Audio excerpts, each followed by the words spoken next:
This is our Deputy High Commissioner. Yes. Mr. Ramesh Guruma. Mr. Narayan Swami is our leading line, and Mr. Bala is the prime movers of the Netaji movement.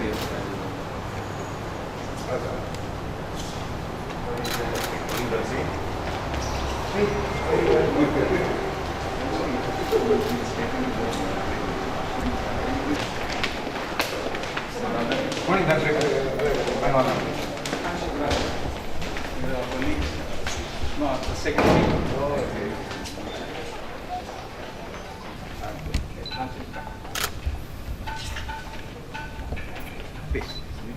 Sure.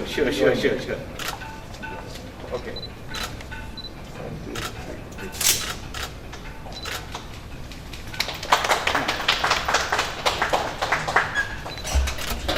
This is a very modest exhibition Yeah. of the role of Netaji in malaria. And in a sense, we try to capture some of the photographs collected from India, archive. Some we received from the Netaji Service Center and Netaji Foundation. It's all historical in the sense that Netaji was the president of the Indian National Congress. Yes. And I worked with Mahatma Gandhi. He always had that.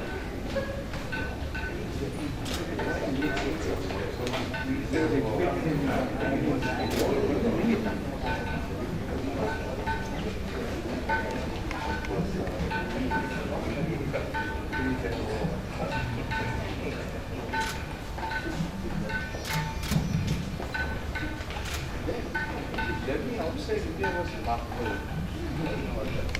The Congress, after the World War II broke out, the Congress was divided, Indian National Congress.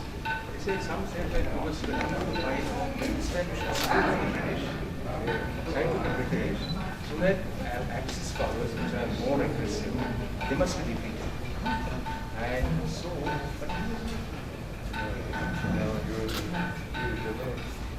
Ladies and gentlemen, can I request everyone to come down and please take your seats? We also request very you nice all to photograph please which keep we always your find seats. where he's reviewing the troops in Singapore. Actually, he was first complaint of India, was then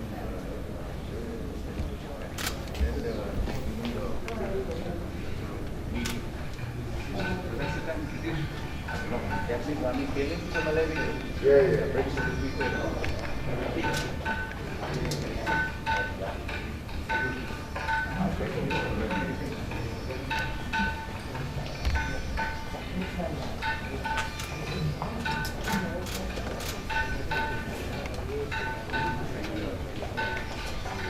India was set up in 1942, after the had a focus. When he did this kind of became different. Then he revised this Indian national. He declared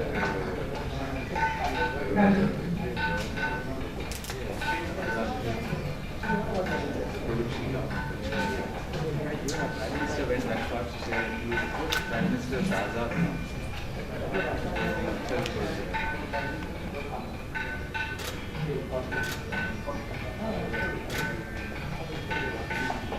Because those days it was a port city, everything was happening in Singapore. Therefore, he went to the army, he recruited all them there, and then comes into the sort of setup, Kuala Lumpur, goes to Ipoh.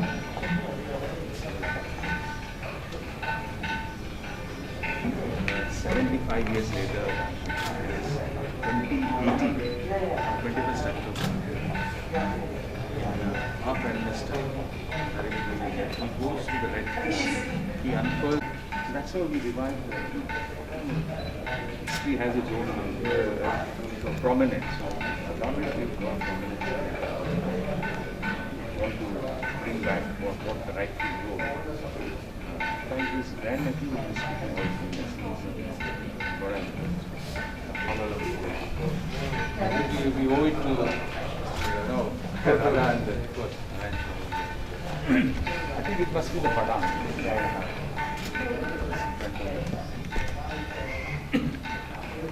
Which Padang? Sino Padang. Oh, I think. And the other one, the next one is the campus. I don't know that. I think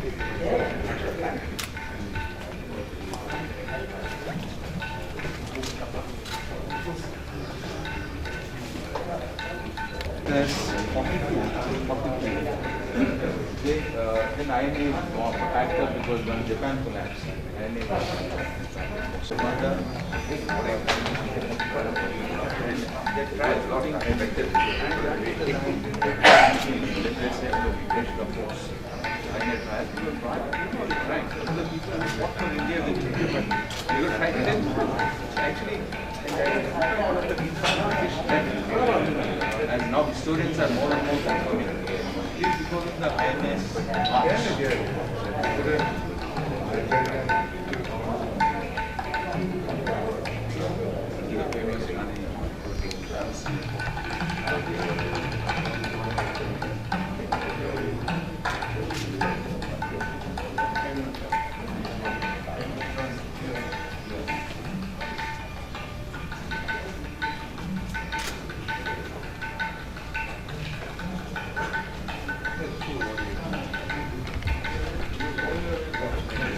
Both strategies. Somebody wanted to get it still, and there was others who were putting both accounts and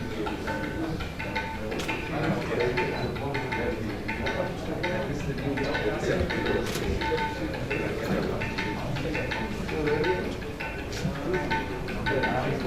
This is a Netaji Center. It's a kind of government body.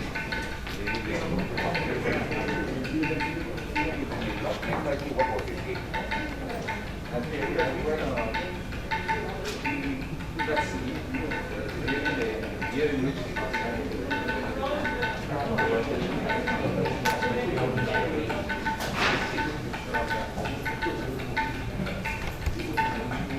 Hello, country. Hi. We got the Italian here. I was waiting for you, but you were not here.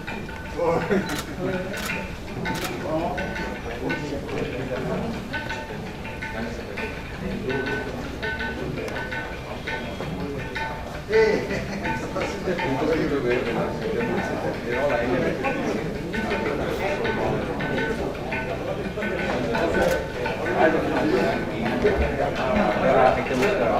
Yeah.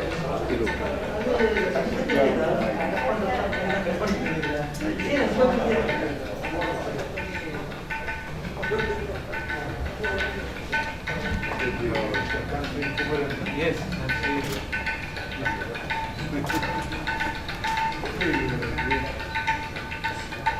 Hello, I'm here.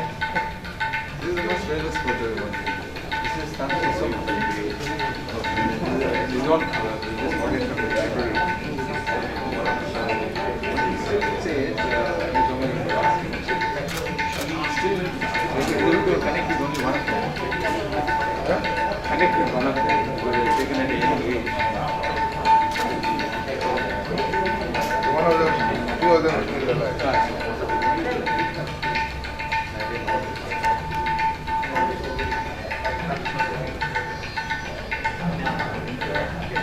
Only in this village contribution that I thought we bring back to India. But I think we can slowly walk into the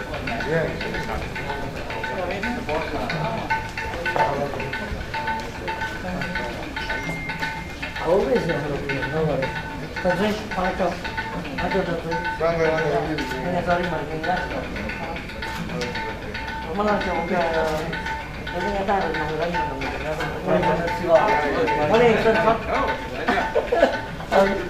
Yeah, thank you. He's the president of a Bharat. Ladies and gentlemen, good morning. It's my pleasure to announce the arrival of our chief guest, Country There's about Shri 500 members. Shri Nation, Nationalists. Special Envoy to India and South Asia, along with his next.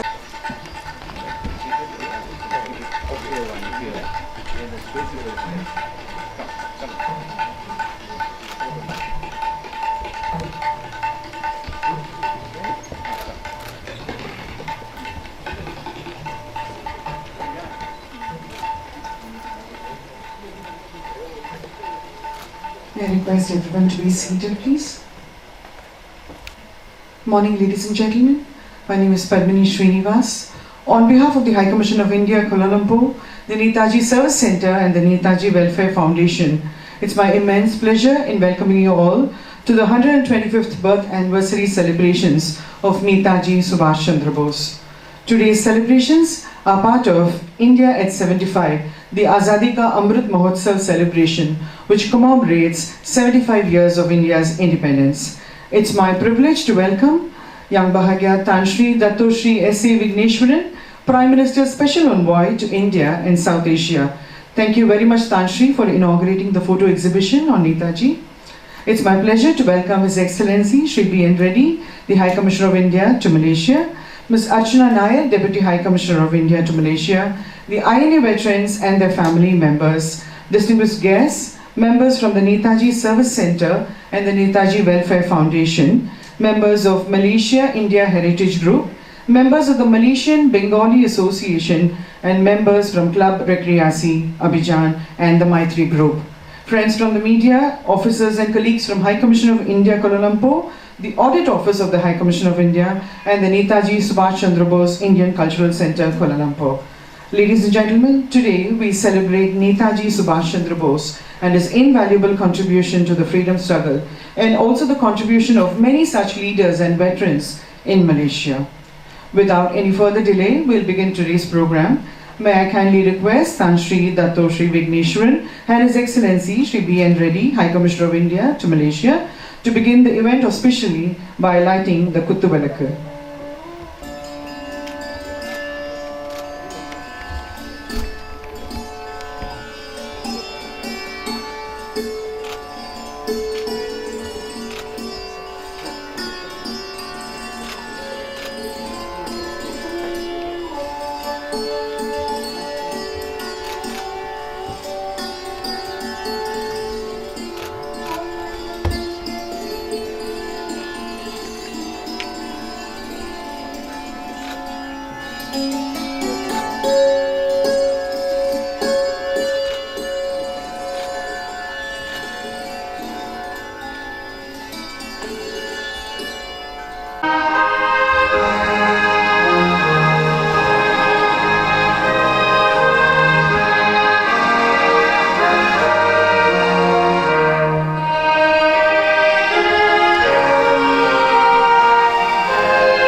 Take your seats, ladies and gentlemen.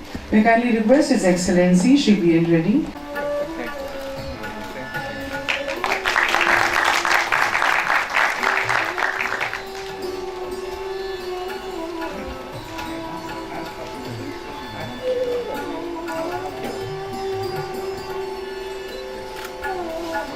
Sir?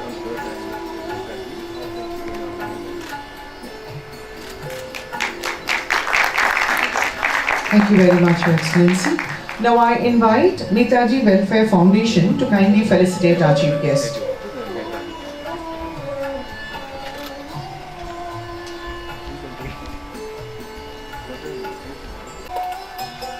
That's Mr. Narayanaswamy, an INA veteran and also from the Netaji Service Center, felicitating our chief guest.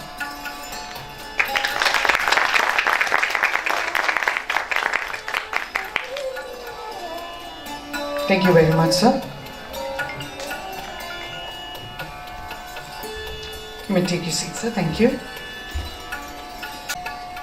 Now I invite Mr. S. Radhakrishnan, the President of the Netaji Welfare Foundation, to deliver the welcome address. Jai Hind.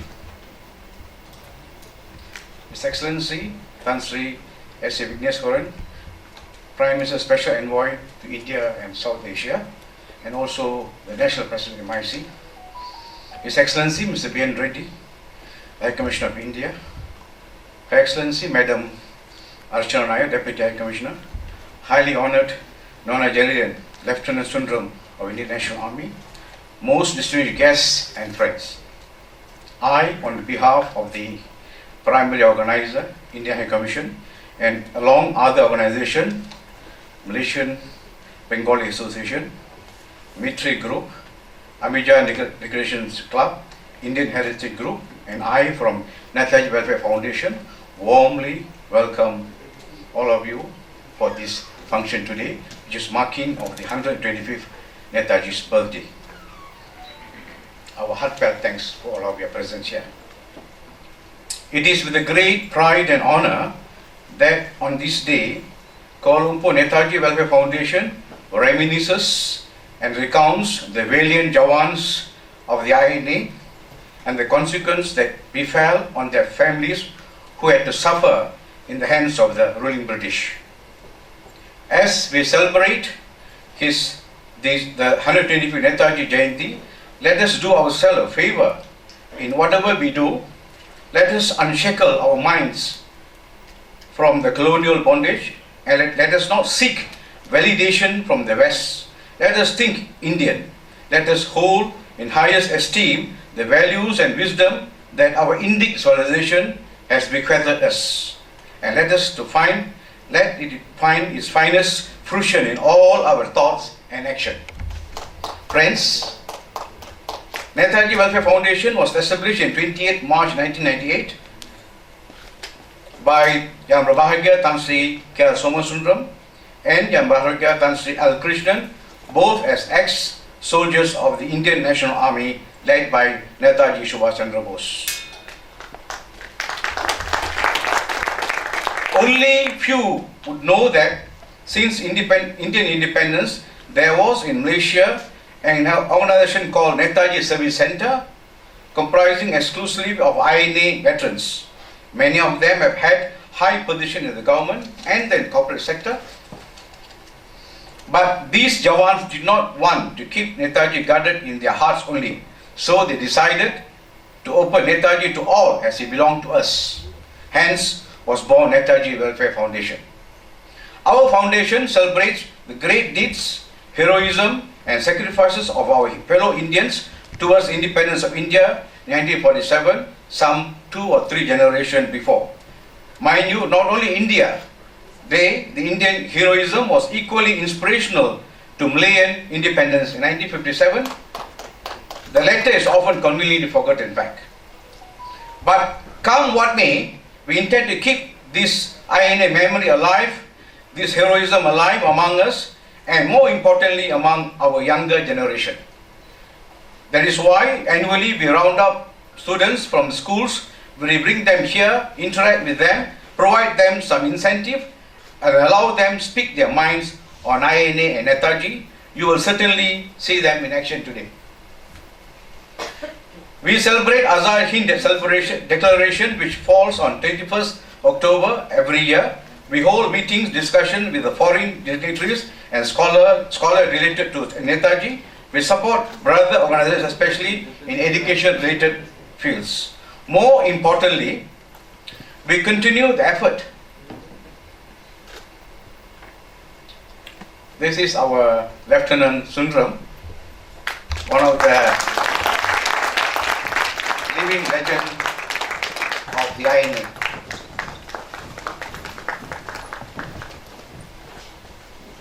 The Netaji Foundation continued the effort to set up a memorial for Netaji and INA in Kuala Lumpur. Our Indian High Commission, Malaysia, has been supportive of this cause and has, as promised, full cooperation. We thank His Excellency, Mr. Ben Reddy, for this. And of course, we intend to take it to a higher level. In that context, our international bureau, headed by former Under Secretary of Malaysian Federal Treasury, Dr. Kumaran, is leading the endeavor. I thank him for this. Surely, all of us would want to see concrete action in following months. Friends, please allow me, as I see it, in the next 2 minutes, recollect some pages of history in the Indian independence movement from 1857 to 1947, especially after Gandhiji's entry. I think for the British it was relatively easy to manage top Indian leaders, and Gandhi's style was mostly humble and non-violence, and basically at times Muslim appeasement. And over time his style had become stale to the Indian polity. The idea of petition was taunting him always. On the scenario enters Bose, an untamed horse, not beholden to anybody. He was a rebel rouser, and wherever he went, he attracted everyone, young and old, men and women, rich and poor, educated and illiterate. And he was not at the British negotiation table looking higher up to the British masters, their chairmanship of meetings, nor their wisdoms or leadership. In brief, Netaji was not bothered by the British supremacy. He believed Indians could do much better. Netaji was a challenger of ideas and opinion. He represented alternate views of the sidelined and the silent intelligentsia. It is always important to have and to nurture a challenging alternative opinion that would check our thinking and action. One quarrel says, Idipara illa yamara mannan, kodupal illa anum kedum, meaning a king who does not have good counsel to satirize him, though he has an enemy, fear evil surely. For that lone voice, the commitment and courage, Netaji had both his admirers and his adversaries. I believe the admirers are gaining in strength now, especially with Modi ji steering the nation. It is only recently I was drawn to a book, The Indian Samurai. In it, Kargil hero and retired General R.D. Bakshi dwells on the reported conversation between West Bengal Governor Justice P.B. Chakraborty and former British Prime Minister Edmund Clement Attlee. As you know, Attlee was Labour Party Prime Minister from 1945 to 1951, and he signed the decision to grant independence to India. Bakshi highlights how Netaji's leadership skill in the sentiment he whipped up the Indian populace, particularly with the Indian military men then. Our Indian military men has served the British so loyally for 400 years. In fact, a matter of ridicule is that it only took 200,000 British to rule India, which had a population around 400 million for 400 years. But Netaji changed this. With his rhetorics, Netaji swayed the man in uniform to his cause. The pride of the British was their military, and enters Netaji, Indians serving the British became non-dependable. P.B. Chakraborty reportedly said, when I was acting governor, Lord Attlee, who had given us independence by withdrawing British rule from India, spent 2 days in the governor's palace at Calcutta during his tour of India. At that time, I had a prolonged discussion with him regarding the real factor that has led the British to quit India. This is how Chakraborty recalled. My direct question to Attlee was that since Gandhi's Quit India movement had tapered off quite some time ago in 1947, no such new compelling situation had arisen necessitate a hasty British departure, why did they have to leave? For this, in his reply, Chakraborty writes, Attlee cited several reasons, the principal among them being erosion of loyalty to the British Crown among the Indian Army and the Navy personnel as a result of the military activities of Netaji. Lastly, we have no intention of belittling a monumental effort of other independent leaders.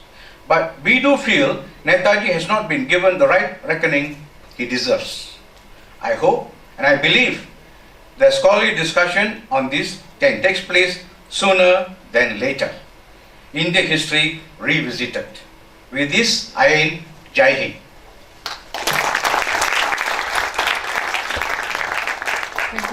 Thank you very much, Mr. Radhakrishnan. Now, may I kindly invite His Excellency Shri B.N. Reddy, High Commissioner of India to Malaysia, for his remarks on this occasion. Thank you, Padmani. Tan Sri Dato Sri Vigneshwaran, Malaysian Prime Minister's Special Envoy to India and South Asia and the President of the Malaysian Indian Congress. Mr. Chandra Bose, Grand Nephew of Netaji, who is joining us on virtually. Tan Sri Dato Somasundaram, Chairman NLFCS and INA veteran. Lieutenant N. Sundaram, President Netaji Service Center and INA veteran. Mr. S. Radhakrishnan, President Netaji Welfare Foundation. Mr. S.P. Narayan Sami, Secretary Netaji Service Center. Mr. Prabhakaran Nair, President Malaysia India Heritage Foundation Group. Distinguished heads of Malaysian Indian community, friends from media and very distinguished participants. At the very outset, allow me to thank all of you for joining us at this 125th birth anniversary celebrations of Netaji Subhas Chandra Bose.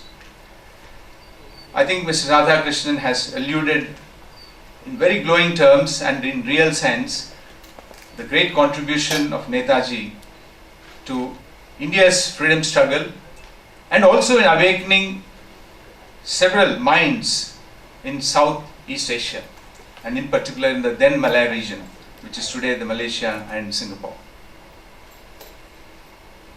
The hosting of this 125th birth anniversary event here in Dewan Tan Sri Soma has a very special significance. Not only Tan Sri Somasundaram is a Pravasi Bharatiya Samman Award winner, but a prominent INA veteran himself. I had the opportunity of seeing him a few days back, and he's still in the spirits that we could actually count on in supporting INA related and Netaji related activities in Malaysia. We also have amidst us the INA veterans, as I just mentioned, Lieutenant Sundaram. Then we also earlier have been in touch with the other veterans, Sergeant Sitapati, Dato Rasama Bhupalan, Dato Saroja Devparam, Mr. A.K. Roy, and of course Mr. Narayan Swami. I wish to convey our deep gratitude to them and salute their courage and commitment for joining us today despite their challenge of the age. And you all must know that they are over 90 years, all of them.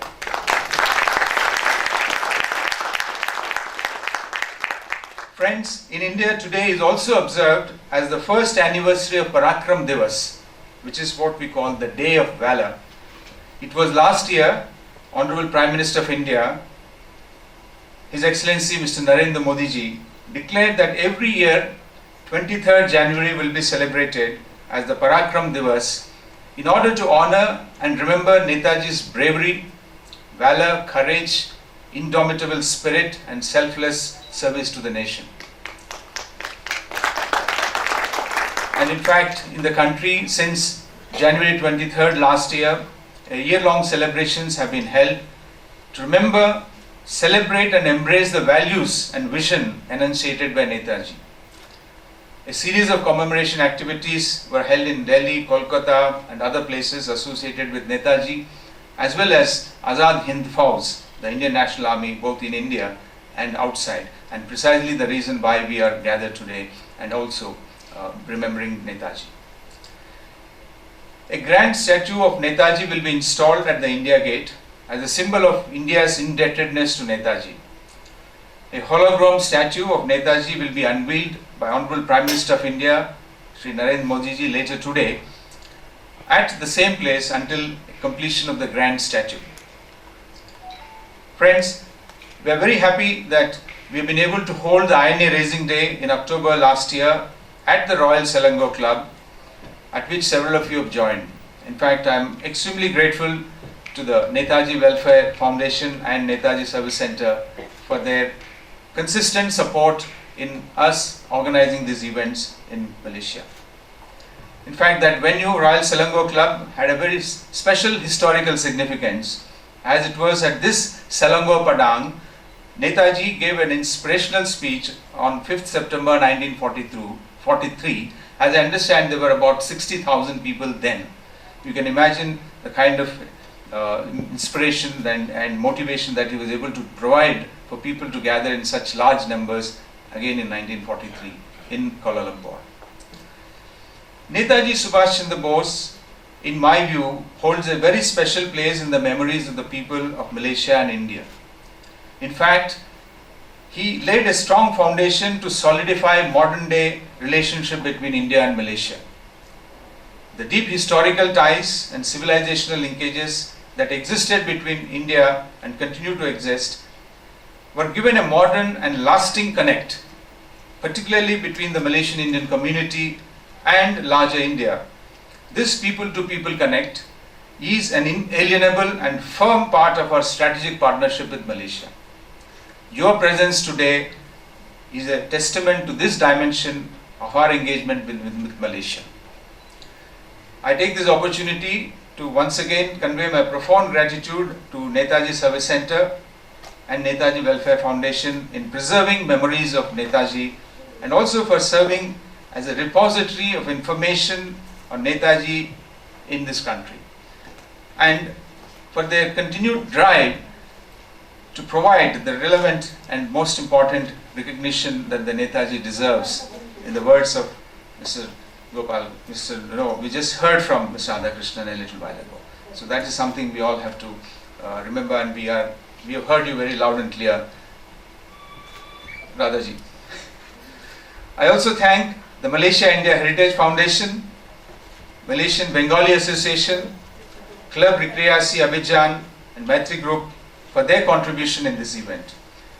I cannot but end by saluting the INA veterans who continue to remain in the living memory of our relationship, and their contribution earlier, their presence today and their future ongoing support to this would continue to drive the India-Malaysia relations. With these words, Jai Hind, thank you very much.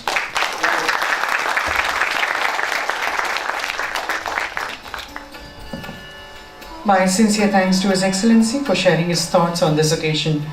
Ladies and gentlemen, it's my privilege now to introduce the chief guest of today's event, YB Tan Sri Dato Sri S.R. Vigneswaran, Malaysian Prime Minister's Special Envoy to India and South Asia. Tan Sri, the President of the Malaysian Indian Congress, was appointed as the Prime Minister's Special Envoy to India and South Asia in November 2021. Tan Sri has also served as the President of the Diwan Negara from April 2016 to June 2020 and was also the Senator from June 2014 to June 2020. With great pleasure, I now invite Tan Sri Dato Sri S.A. Vigneswaran to deliver his keynote address on this occasion.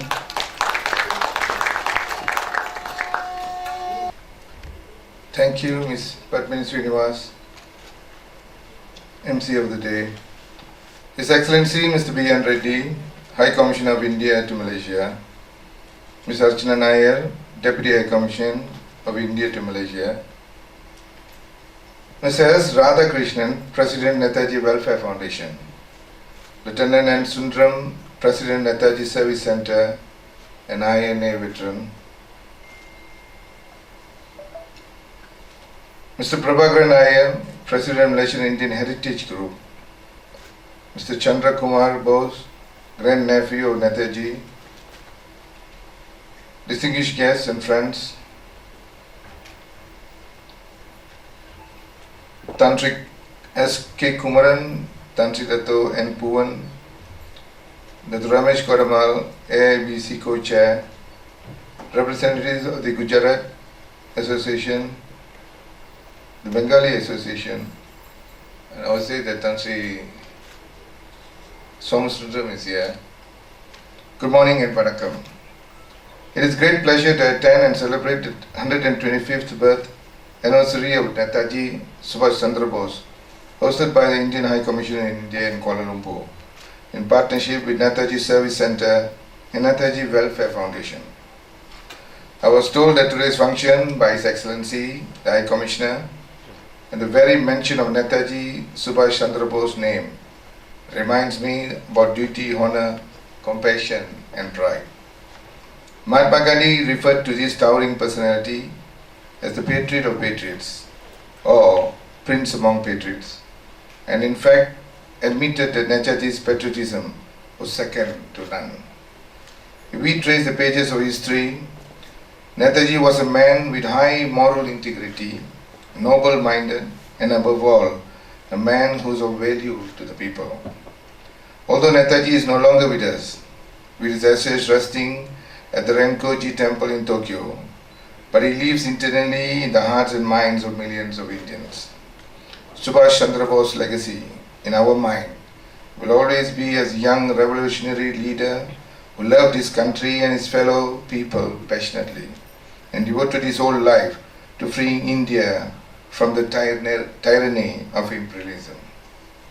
Many historians have pointed out that Netaji should be honored as the hero of India's independence. They claim the establishment of Azad Hind government, an Indian national army in Singapore by Netaji, eventually forced the British government to leave India in August 1947. Meanwhile, Subir Bhaumik, a veteran BBC journalist, wrote that the ghost of Bose dominated deliberation in the corridors of power in London and Delhi in the last days of British India. There is much substance in this argument that fear of 1857 type mutiny influenced the final British decision to leave the crown's brightest jewel. The collapsing of colonial administration and with British military being challenged and weakened after the war provided the means by which India could secure her independence. But I would suggest that we leave the debate of who is the real hero of India's independence to the academicians to handle, whether it was non-violent movement led by Mahatma Gandhi or it was Netaji's Indian National Army that made the British to rush India's independence after the Second World War. And on the birthday of one of India's most illustrious sons, I think it is fitting to reflect on Netaji's indomitable spirit and his immense role in awakening India's self-rule. Distinguished guests, ladies and gentlemen, the overseas Indians, especially Indians in Malaya, contributed immensely to the independence of Mother India with their patriotic sacrifices by joining the Indian National Army. Netaji reiterated in one of his speeches that it was from Malaya that a call for total mobilization first went out. Therefore, it is not surprising when Netaji rightfully puts it that when the history of the Indian independence movement is finally written, Indians in Malaya will have a glorious place in that history.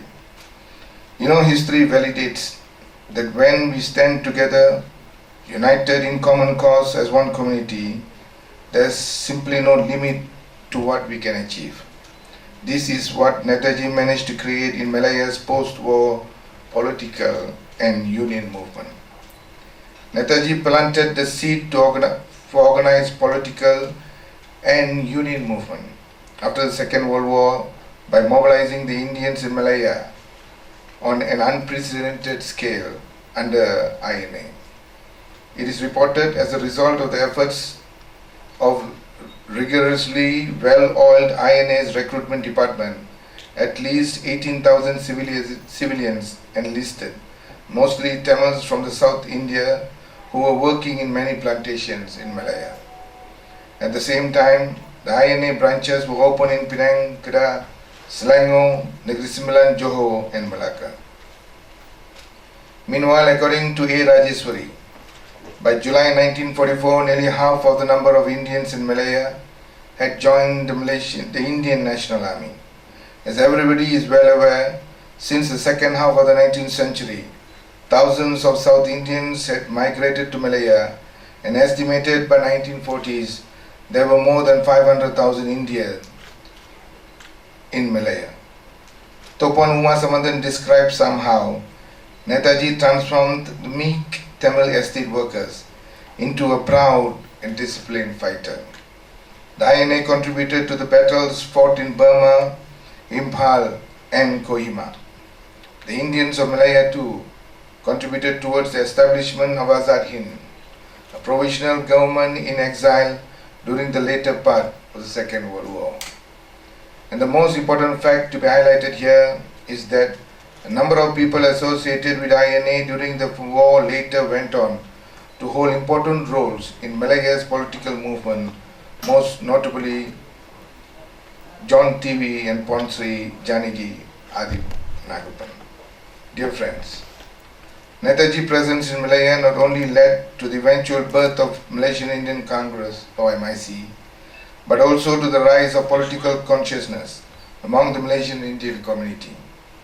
Let me reiterate here, again, although Netaji's stay in the region was only temporary and short, but both the Azad Hind and the INA establishments has had a deep impact on the political consciousness of the Indian society in Malaysia.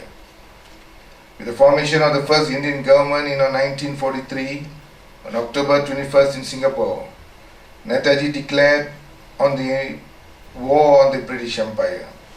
Netaji was the supreme commander of INA and the head of the state provisional government of Azad Hind. He introduced 12 ministries in his provisional government, with one ministry dedicated to women. John TV, the founding president of my party, Malaysian Indian Congress, joined the Indian National Army in 1943 and subsequently took part in INA's Burmese campaign. He was later appointed as vice president of the Indian Independence League and a minister in the provisional government of Azad Hind during 1942 and 1945. Furthermore, Arunajit Kaur, in a PhD thesis, wrote, and I quote, "The INA, which had entrusted leadership to junior ranks, recruited from both laborers, had provided the necessary boon of entrusting organizational skills and vision to mobilize in class interests."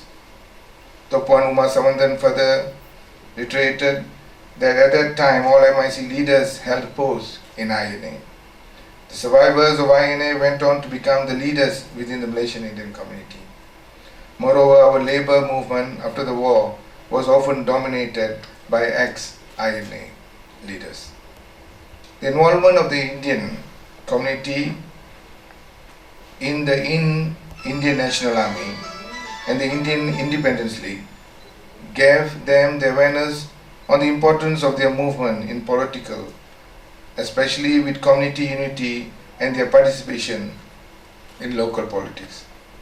Towards the end of the World War II, John TV, Pansri Janaki Adinagapan and other INA veterans, having returned to Malaya with a newfound political awakening, formed the first Malaysian Indian political party in Malaysia, the Malaysian Indian Congress. Since then, MIC has been representative of the Indian community in Malaysia, perhaps surprising but certainly encouraging. His MIC's success story and his achievement for the last 75 years, I would like to reiterate here with great conviction that MIC will always strive to put the interests of our community first before anything. Distinguished guests and friends, I was informed that till recent times there has been a lot of debate going on with regard to the entry of women officers into Indian armed forces. But about 70 years ago, Netaji had even formed the first women regiment of INA, Rani of Jhansi Regiment. Inaugurated in Singapore in October 1943, the establishment of the regiment was a historic and unprecedented bold step. The regiment consisted of around 500 strong women, came under the leadership of Commander Lakshmi Swaminathan. Netaji believed the role of women was crucial in realizing India's independence from colonial rule. This was noted in 1943 during the inauguration of the regiment in Singapore, when he said, "If women are given a chance to play their part, they will prove the equal of their brothers in fighting for their country." Netaji even noted that Malaya had made the largest contribution to the ranks of regiment. Meanwhile, in the words of historian Sunil Amrit, 4/5 of the women in Rani of Jhansi Regiment had been labourers on the plantation of Malaya. According to Andaya and Leonard, the uneducated young Tamil women who left the plantation to join INA knew little about nationalism in India. Nevertheless, they embraced the opportunity to escape lives of poverty and hardship. I also want to state loud and clear that I do not agree with the well-known cliché that Indian women are weak and helpless. The women soldiers of the Rani of Jhansi Regiment provides otherwise. This is because although these women knew in their battles hunger, thirst, fatigue, bombing, injury and death would be their constant companions, but they braved themselves since they were inspired by the vision to free India. Ultimately, Malaysian Indian women themselves played a key role in claiming space for themselves in Netaji's Rani of Jhansi Regiment to free India from the tyranny of colonialism. In society where women are traditionally discriminated against and excluded from political and society-related decisions, Netaji was advocating gender equality and protected the young women in the regiment as his own children. When you mention Rani of Jhansi Regiment, one name that comes to my mind is one of the founders of Malaysian Indian Congress, Puan Sri Janaki Adinagapan or Janaki Devar. Her husband was Tan Sri Adinagapan, a former MIC Deputy President in 1974, and also a former Federal Minister under the late Tun Abdul Razak. Puan Sri rose to the rank of Captain and second in command of the regiment. After the formation of MIC, Puan Sri was a Wanita MIC chief and had served as the chairman of MIC Batu branch and also the party's central working committee. The Indian government honoured her with Padma Shri Award in 2000, the fourth highest civilian award. She was the first female living outside of India to get the award. She passed away in her home on 9th May 2014 at the age of 89, but continues to inspire the generation of women, especially the women wing in my party. Distinguished guests, ladies and gentlemen, befitting the immense contribution by Malaysian Indians in the Netaji's movement, Indian Prime Minister His Excellency Narendra Modi, who was here for the ASEAN Summit in 2015, announced that the Indian Cultural Centre in Brickfields would be named after Netaji. Furthermore, for your information, the main hall of MIC HQ is named after Netaji. Indeed, a great honour to sacrifices of our earlier generation to the freedom of Mother India. And the Prime Minister had made it very clear that renaming the cultural centre was not only to honour Netaji, but also other Malaysian Indians who are part of the INA. I would like to end my speech by reading a quote from Netaji's speech, paying homage to the mattress of the INA while laying foundation stone of the former INA monument at Singapore on July 8, 1945. He on that day said, and I quote, "The future generations of Indians who will be born not as slaves but as free men, because of your colossal sacrifice, will bless your names and proudly proclaim to the world that you, their forebearers, fought and suffered reverses in this battle of Manipur, Assam and Burma, but through temporary failure you paved the way to ultimate success and glory." At this juncture, I would like to announce that MIC is planning to erect a monumental dedicated to Netaji in our new MIC HQ complex, which will start construction soon. The quote which I just read will be part of the memorial. We hope this memorial will inspire our younger generation. In closing rank, thank you to all INA veterans of Malaya for your glorious sacrifices. We can never repay the debt we owe to you all. May God bless the souls of our fallen heroes and their families. Let's continue to celebrate the good work by the High Commission of India in Kuala Lumpur in partnership with Netaji Service Center and Netaji Welfare Foundation for many more years to come. Dear friends, I offer all of you my heartfelt fraternal good wishes. Thank you. Thank you very much, Tanshri. May I kindly request Tanshri to please remain on stage. I would like to invite His Excellency Shri B.N. Reddy, High Commissioner of India to Malaysia, Mrs. Archana Nair, Deputy High Commissioner of India to Malaysia, and our partner organizations today, the presidents of the partner organizations, may kindly join us on stage, please. President of Netaji Service Center, President of Netaji Welfare Foundation, President of the Malaysia India Heritage Group, President of the Malaysian Bengali Association, and we also have Abidjan Recreation Club, who is one of the partners of today's event, but unfortunately the President is not available today.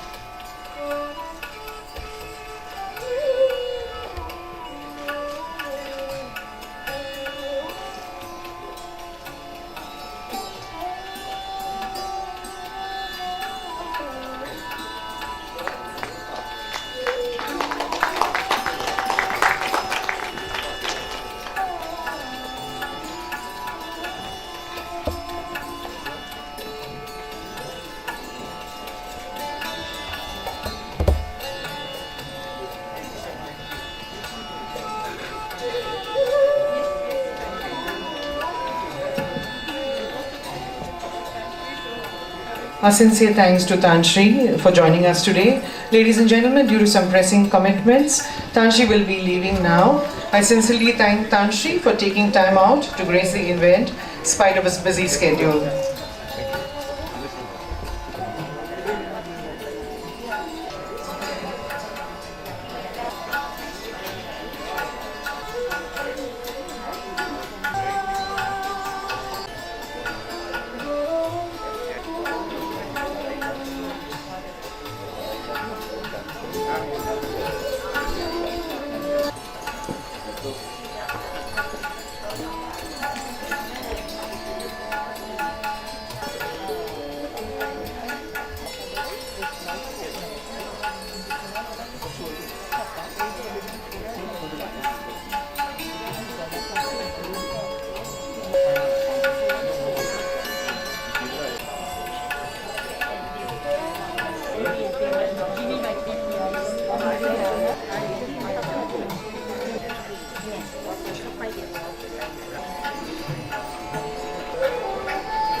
Against such a brutal foe, no amount of civil disobedience or of sabotage or of revolutionary terrorism can be of any avail. If therefore we want to expel British power from India, we have to fight the enemy with his own weapons. The enemy has already drawn the sword. He must therefore be fought with the sword. But it is not possible for our countrymen at home to organize an armed revolution and to fight the British army of occupation with modern arms. This is a task which must therefore devolve on Indians living abroad and particularly on Indians living in East Asia. Then, if you compare the history of our national struggle with histories of similar struggles in other parts of the world, you will realize that we in India have lacked one thing and one thing alone. We lack the strength and organization whereby we can meet force with force. I am confident that with the help of my countrymen in East Asia, I shall be able to organize such a gigantic force as will be able to sweep away the British power from India in conjunction with those who have already been fighting at home. The hour has struck and every patriotic Indian must advance towards the field of battle. Only when the blood of freedom-loving Indians begins to flow will India attain her freedom. Inqilab Zindabad. Azad Hind Zindabad. And for the first time the Indian flag would flutter proudly in the Indian sky. Yet the moment of triumph would be fleeting. In the jungles of Burma, the forgotten army would make one last stand, and their dream was to shatter in the pain of defeat.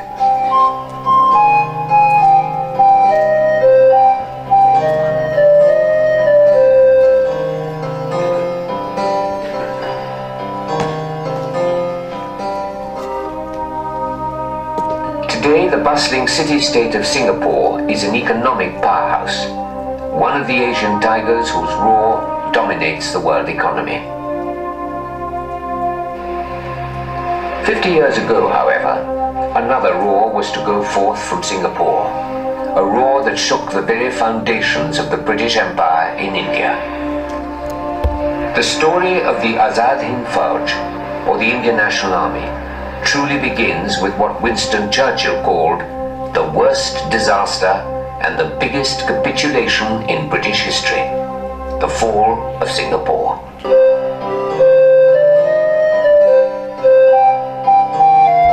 Chalo Dilli, onwards to Delhi. That was their battle cry. More than that, it was an expression of pain for a long sought after dream. A dream of freedom for India.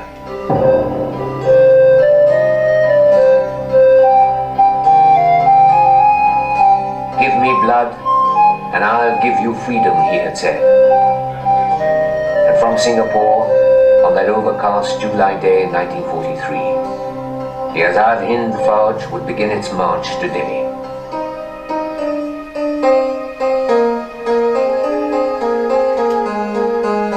They would reach Imphal,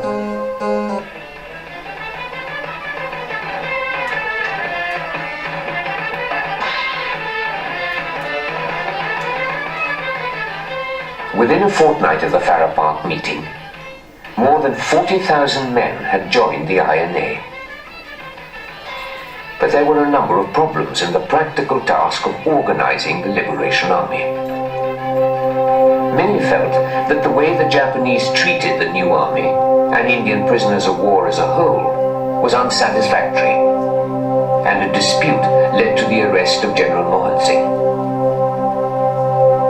Soldiers and civilians alike, what the Indians needed was a leader, someone who could seize the movement with both hands and propel it forward. A great many Indians in East Asia knew that there was only one man outside India who could start a real Indian National Army, and that man was in Germany. When they came face to face, the Führer avoided the issue of India's independence and Bose's demand to remove from Mein Kampf racist references offensive to Indians, as Chandra Bose and a young companion, Abid Hassan, began an epic journey on the 8th of February 1943 the first stage of which was in a German submarine.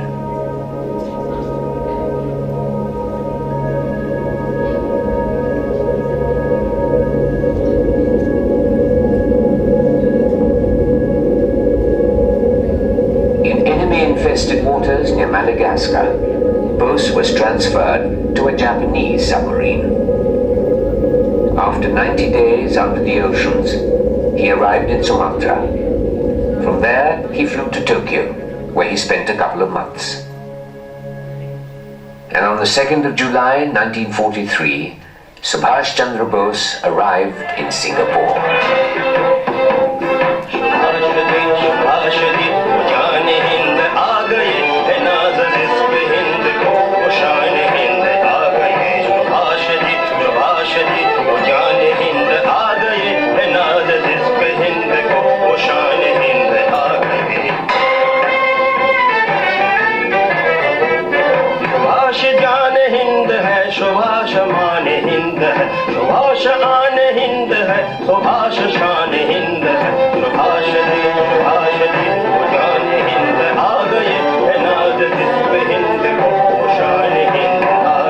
Thousands had gathered at the Kallang airstrip to greet him on his arrival.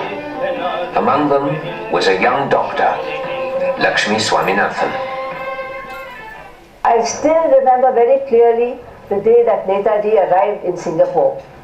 I was one among the thousands of Indians, men and women, awaiting his arrival.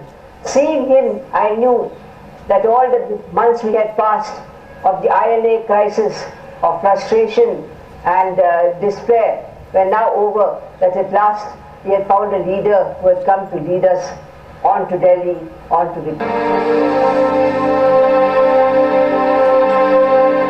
On the 6th of July, on this Maidan, in front of the Singapore City Hall, 16,000 Indian soldiers of the INA marched past Netaji. It was here, at the Padang, that Netaji gave the movement its war cry. Chalo Delhi, onwards to Delhi.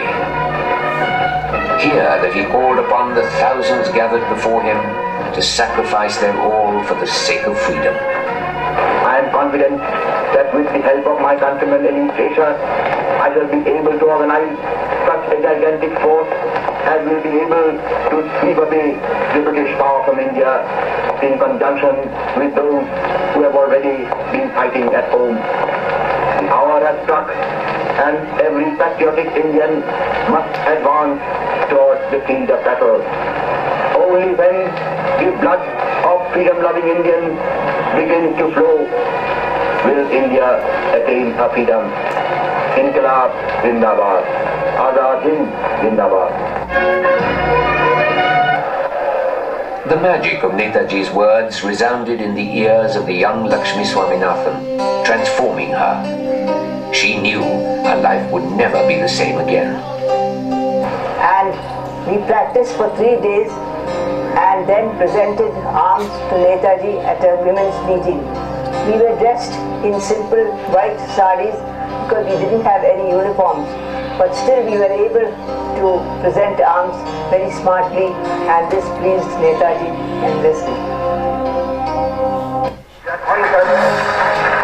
That the soil of India is going to be the last theater of war in this part of the world. Friends, I do not know how many of us who are going to participate in the coming battle will survive to see India free.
उड़ा के दुश्मनों का sir तुझे वतन बढ़ाए जा, कदम कदम बढ़ाए जा, खुशी के गीत गाए जा, ये जिंदगी है कौम की तो कौम पे लुटाए जा, कदम कदम बढ़ाए जा, खुशी के गीत गाए जा, ये जिंदगी है कौम की तो कौम पे लुटाए जा।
Our sincere thanks to Netaji Welfare Foundation for putting together that video presentation.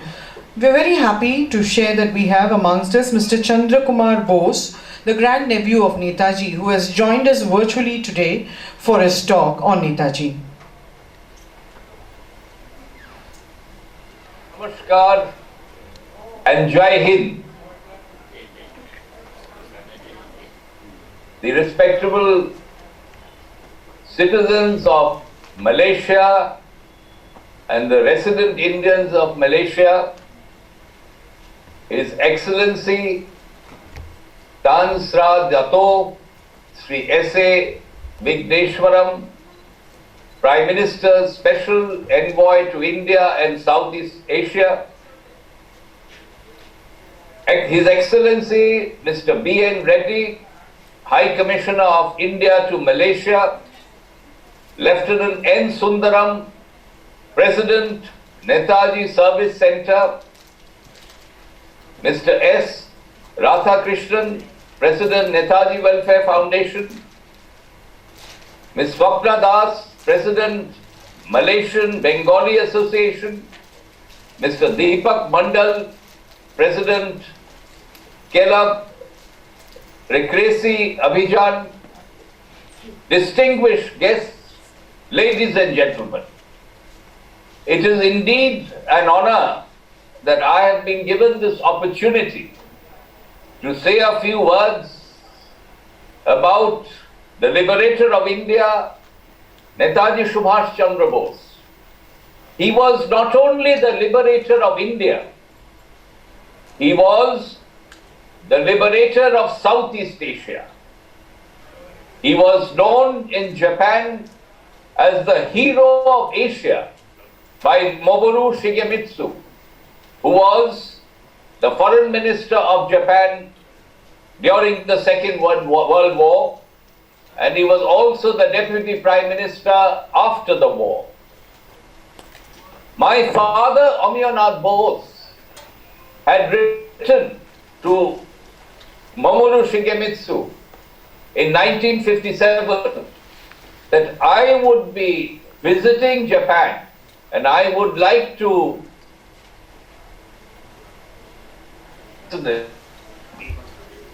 Mamoru Shigemitsu replied to my father, Omiyanath Bose, handwritten note. He wrote to my father that I am honored to correspond with the nephew of the hero of Asia. That is the respect that Japan and people of Southeast Asia gave to Netaji Subhas Chandra Bose.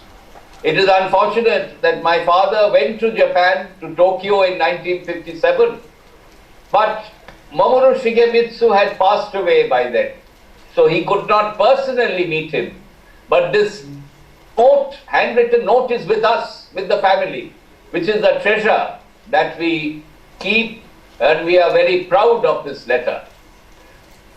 Now, as far as Southeast Asia is concerned and Netaji Subhas Chandra Bose, like I have already stated that he was a liberator of Southeast Asia, Netaji not only inspired the people of Indian origin based in Southeast Asia, in Malaysia, he also inspired all the nations in Southeast Asia who were fighting against the British Empire for their freedom.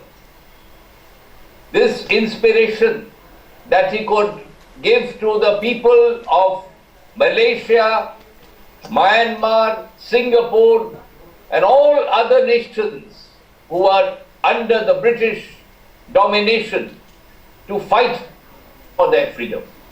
I have visited Singapore on 21st of October 2012.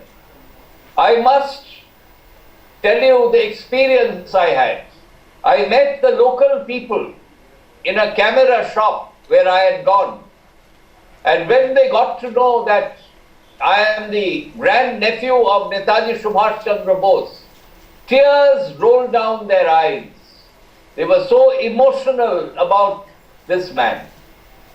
You see, Netaji Subhas Chandra Bose is the only leader who could unite all communities as Bharatiyas in Southeast Asia.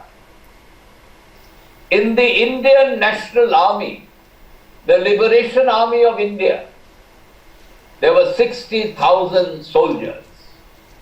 Now, these 60,000 soldiers, who were they? Do you know there was not a single Hindu, not a single Muslim, Christian, Sikh, Buddha or Jain? Then who are these 60,000 people who were fighting for the freedom of our motherland? They were Bharatiyas.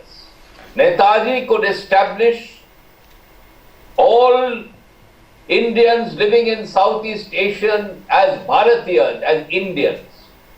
Certainly he respected all religions. He was very spiritual in nature. Netaji's spiritual guru was Swami Vivekananda. From Swami Vivekananda he learned the mantra of character building. If you notice later in life, he could build a disciplined army with very upright character. This mantra he imbibed from none other than Swami Vivekananda. Subhas Chandra Bose was also a very devout Hindu. He used to visit the Kali temple at Dakshineshwar late at night. When there were issues in the Congress working committee, when he was a little disheartened with the discussions, he used to go and pray and meditate at the Kali temple in Dakshineshwar in Calcutta. He used to get a lot of inner strength by meditating there in the temple. But Netaji Subhas Chandra Bose was very inclusive in his ideology. He never mixed up religion with politics. So today, our Honorable Prime Minister Sri Narendra Modi ji has given a message to the nation. Sabke saath sabke vikas, sabke saath sabke viswas, and now sabke saath sabke prayas. This is based on the ideology of the liberator of India, Netaji Subhas Chandra Bose. The message is very clear from the Honorable Prime Minister Sri Narendra Modi ji. But we need to implement this on the ground across India and among the Indian community living abroad. Now I would quickly delve into Netaji's legacy and contribution in Southeast Asia and particularly in Malaysia. We all are aware that Netaji's contribution towards independence set in motion in the colonized countries such as Malaysia, Myanmar, Singapore. In September 1943, Netaji, in a rousing address to approximately 60 to 70,000 people from Selangor, Padang, in today's Kuala Lumpur, inspired many to join the Indian National Army for the cause of India's freedom struggle.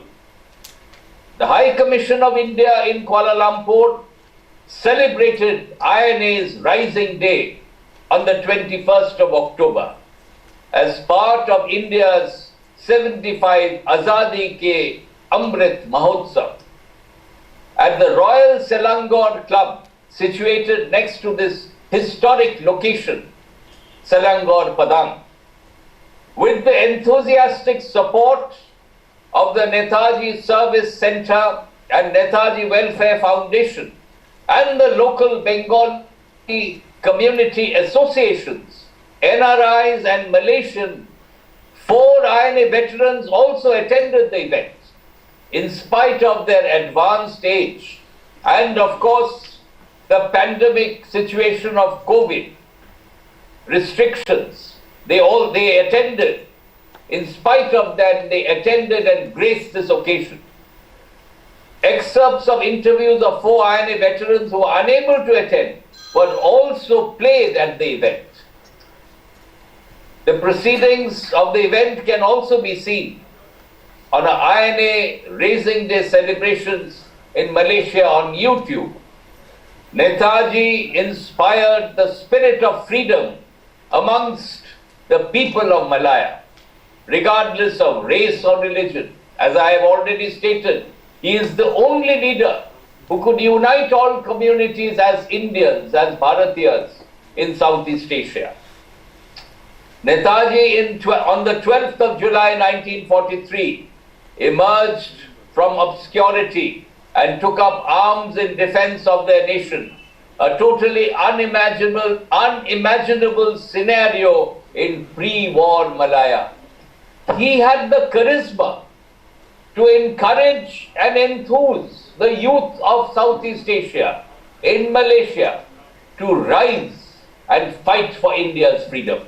In 1977, the Netaji Service Centre, comprising of INA veterans, was established as a non-profit charitable organization. At the time of formation, the centre had approximately 2,000 members.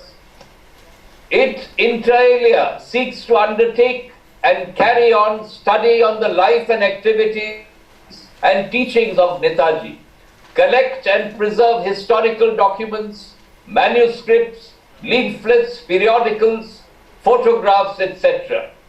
Relating to Netaji, publish and print books, periodicals, dealings with the life and work of Netaji Subhas Chandra Bose.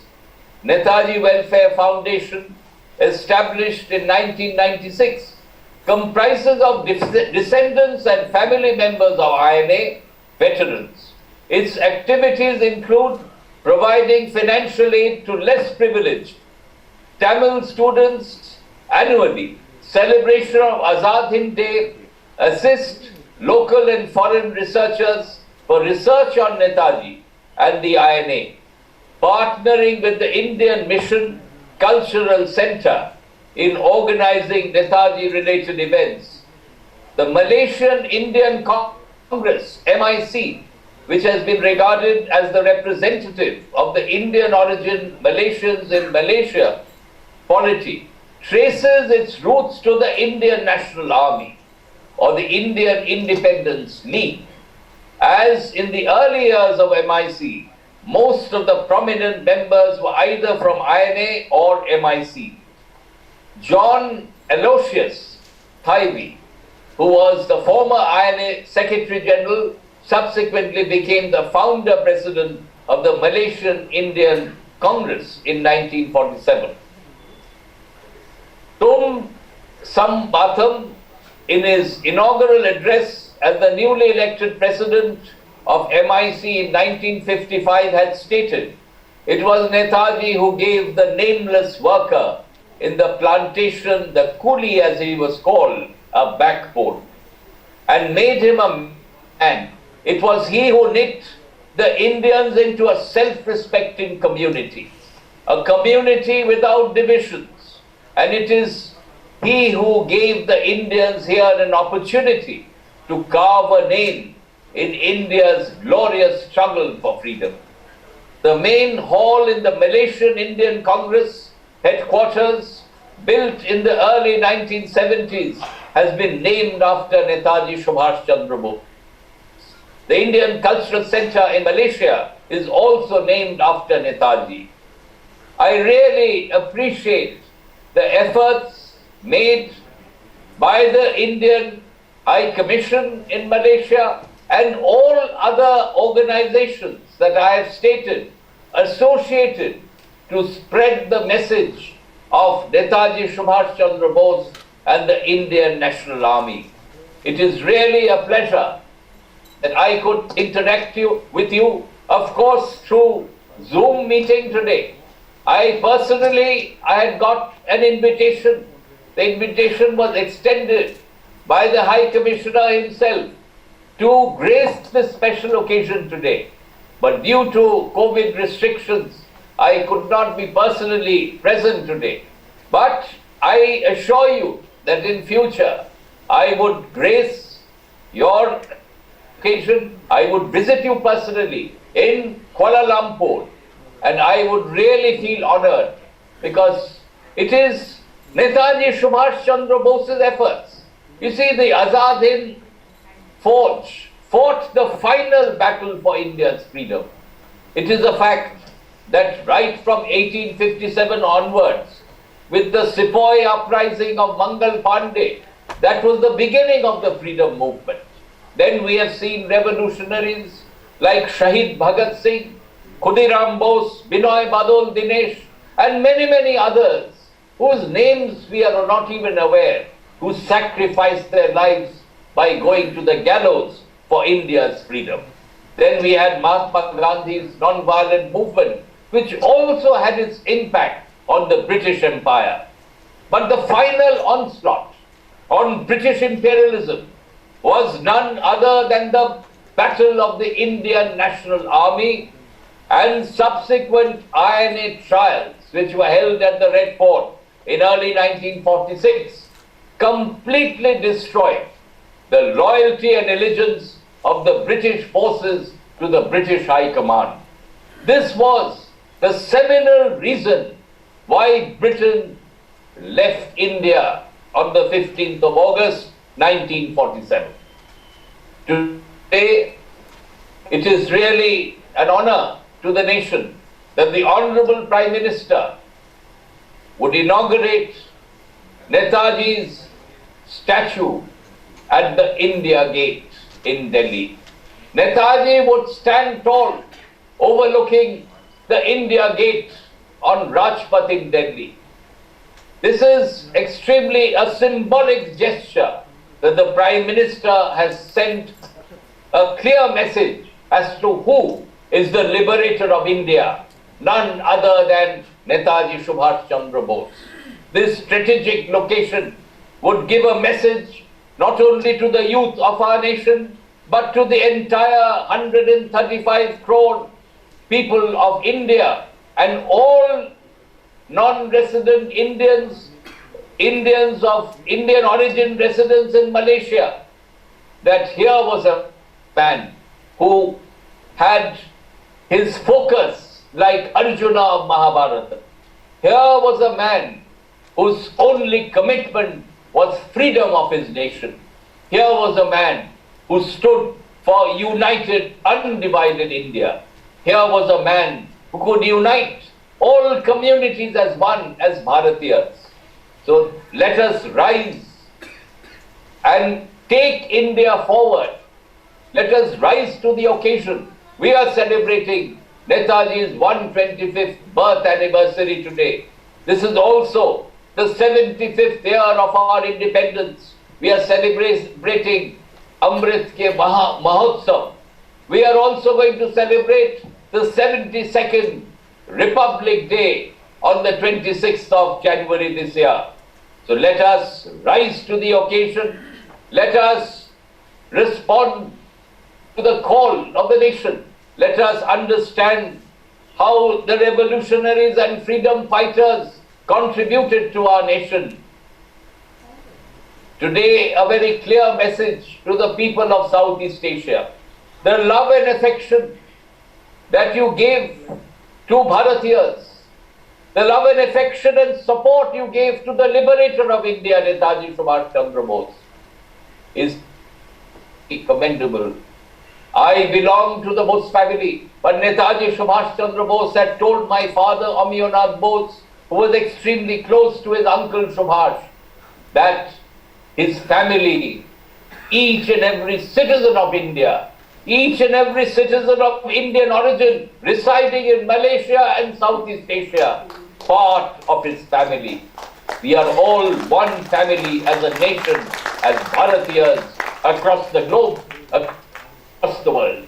So friends, my friends in Malaysia, I give you my,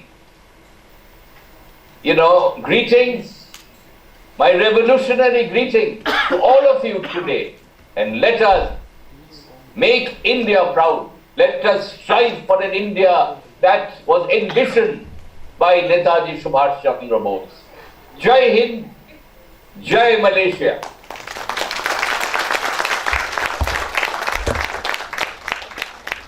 Our heartfelt thanks to Mr. Chandra Kumar Bose for that speech. In the next segment, we have the INA veterans who will be sharing their experiences with us. First, we would like to have Lieutenant N. Sundaram, who will be joining us for his thoughts on Netaji. Lieutenant Sundaram is a retired government servant and is one of the living soldiers who fought alongside Netaji on the Burma border in the year 1943. He was also an ardent social worker who led Netaji Service Center and also the Netaji Welfare Foundation for many years. At 96 years, he still enthusiastically takes part in many programs of the Netaji Welfare Foundation. I would now like to invite Lieutenant Sundaram for sharing his thoughts. A big round of applause, ladies and gentlemen, for Lieutenant Sundaram. Jai Hind. It's a great pleasure to see and honor such a good gathering here. To witness the 125th birthday anniversary of our great leader, Netaji Subhas Chandra Bose. This is the first time they got his birthday celebration is so well, nicely organized by the Indian Commission, and we are very proud of it. Every year from, I think, 1977, we have been celebrating our Netaji's birthday anniversary every year. We get the children together and talk to them and make them understand about it. Well, I was actually told today only they are celebrating Netaji's birthday, but I find a very nice meeting has taken place. Beautiful speeches. Lectures by the previous speakers were very inspiring, very understanding. They touched on our Indian pre-histories, cultures and all. And one thing touched me was His Excellency, the Indian High Commissioner, Mr. Reddy's speech, where he mentioned about a gate, a gate to be constructed in India in the name of Netaji. Very good, very nice, very beautiful. But one thing I'm not very happy. When Netaji died in August 18th, 1945,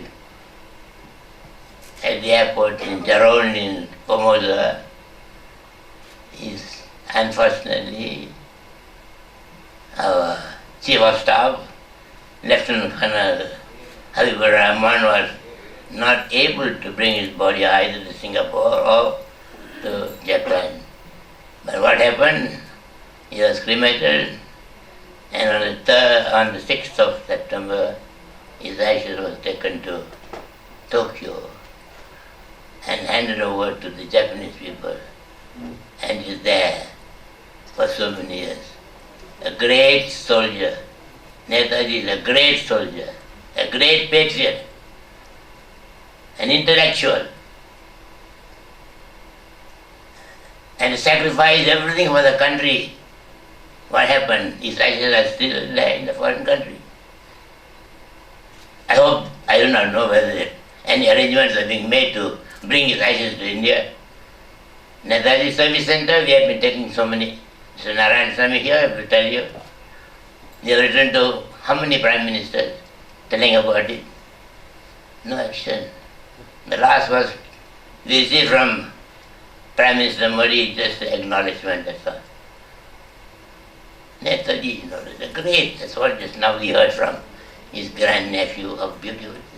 When I saw him, I think I saw Netaji, his face. It's just like Netaji, the way he spoke also, but he looks like that. See, I don't know why. I'm very sad about this affair, When all India is, building up lot of monuments, lot of statues, everything in the shores of India, and this great man was sacrificed everything. He's the greatest leader. He was the greatest leader of Asia of his time. That was the opinion of one good Japanese officer who helped us a lot, Major Iwashi Fujiwara. Without his help, he wouldn't have had an army. He helped wanting to form this Indian National Army at first. Then Netaji took over and did all those things. See what happened now? Ashes are still there. And good thing, Habibur Rahman handed over to our Indian High Commission in Tokyo, Mr. Ramamoto, making a good effort, helped, and then it is now in Rinpoche Temple in Japan, Tokyo, for how long? How many years already? I don't know what action I've taken. Anyway, this opportunity, I'm sorry, I wish to request those who are involved, particularly our Excellency, Mr. Reddy is actually a very helpful person, very nice person, and he has got a lot of interest in the Indian National Army. I am sure he will find a way also to see that our ashes of our Netaji, the great leader, to be brought in to India. Of course, they got a great gear or something, put it there. Let the world see that they were a great man. His ashes are there in monument. As what our Mr. Nephew of, great nephew of Netaji said very well. This Mr. Iwashi Fujiwara, I think it was in 1982 or not, he said in a speech in Netaji's Bhavan in Calcutta, the Japanese would have brought Netaji to the Far East a little earlier, and if the German friends, the German Hitler or so, would have recognized our freedom movement earlier, you would have not lost 2 years of crucial years. Even great analysts have said, if Netaji would have been brought in earlier, things would have been different. He would have actually, perhaps he would have walked into India with little resistance from the Indian army. But that didn't happen. If that had happened today, the history of India will be different. India will be one India. But anyway, as what our gentleman said, his efforts in Southeast Asia left behind a deep political awakenings among our people, among the people of South Asia. So Netaji is not a leader only for India, he is also, as what he said, a great leader for all South Asia.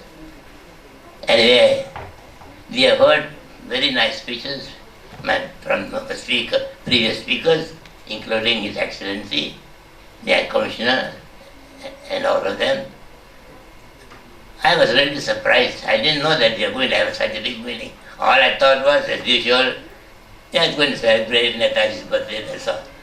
But today, I am really very happy and very proud to see so many of you present here to celebrate the 125th anniversary of our great leader. I don't know how many of you have met Netaji. It's very, I don't know how to explain. When he saw him, he was, something seeing a bright moon when he stands and talks to us. So anyway, I'm sorry for taking your time. Thank you for giving me a chance to say a few words. Thank you. Thank you very much, all of you. And God bless you. Jai Hind. Jai Hind. Now, Mr. Narayan Sari, A big round of applause for Lieutenant Chandra, please, ladies and gentlemen. He's always very eager and happy to talk about Netaji on any given day. We have amongst us today another INA veteran, Mr. S.P. Narayanaswamy, who is also the Secretary of the Netaji Service Center. Mr. Narayanaswamy joined the Balaksena of the Indian National Army in 1943 and has attended the first rally of Netaji in the Selangor Padang in the year 1943.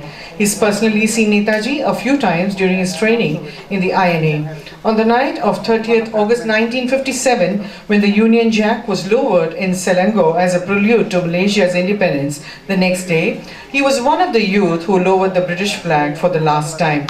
He was also a youth leader of MIC then.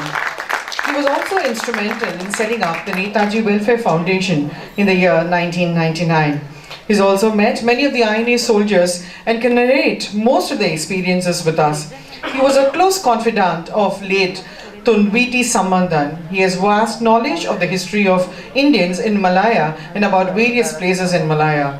To many, he is a walking dictionary of history of Indians in the 100 years here. It's my privilege now to kindly request Mr. Narayanaswamy to speak a few words on this occasion.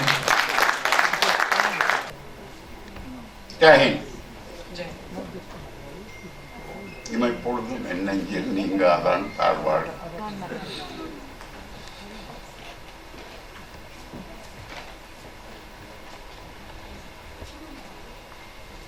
இன்று காலை முதல் மிக சிறப்பாக நடைபெற்று கொண்டிருக்கும் நேதாஜி சுபாஷ் சந்திர போஸ் அவர்களின் 125வது விழாவில் எனக்கும் பேச வாய்ப்பு வழங்கிய இந்திய தூதரகத்துக்கு நன்றி.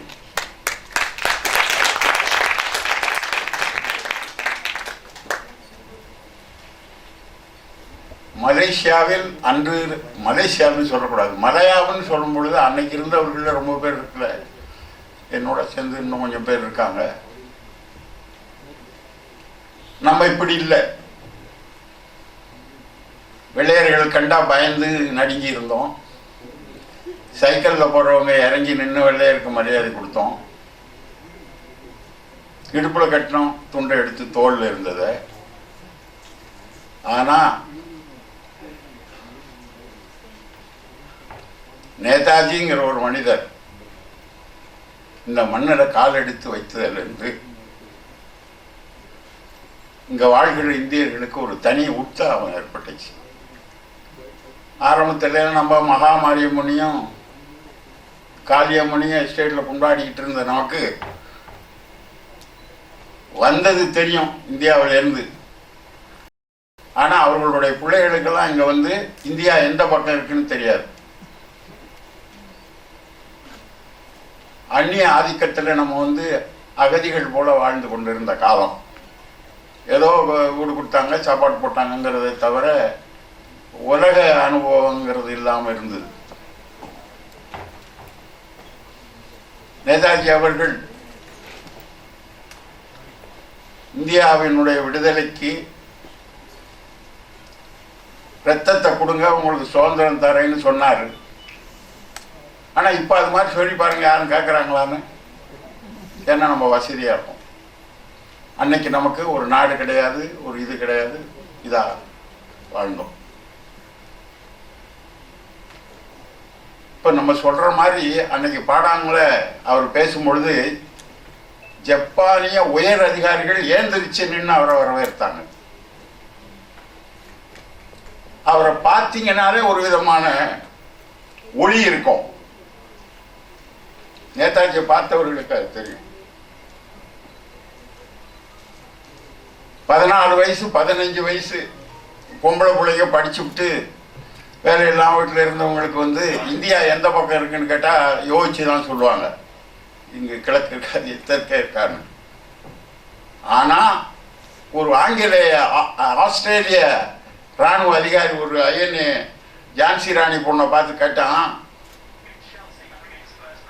நீ படையில் இருக்கும் பொழுது நான் அவன் முன்னாடி வந்து இருந்தா நீ என்ன செஞ்சிருப்பேன்னு. சுட்டிருப்பேன்னுச்சு. ஒரு பெரிய ஆஸ்திரேலிய இராணுவ தலைவர் வந்து விசாரிக்கிறார். அப்படி இருக்கையில் அவர் கேட்டார், நான் முன்னாடி இருந்தால் என்ன செஞ்சிருப்பேன். சுட்டிருப்பேன்னுச்சு. ஏன்னு கேட்டு எங்கள் நாடு சுதந்திரம் அடையணும். இந்த வார்த்தையை நீங்கள் வேற எந்த தமிழை பொண்ணுக்கிட்டே அது கேட்க முடியுமா? அதுதான் அன்னைக்கு இருந்த இந்திய பெண்களுடைய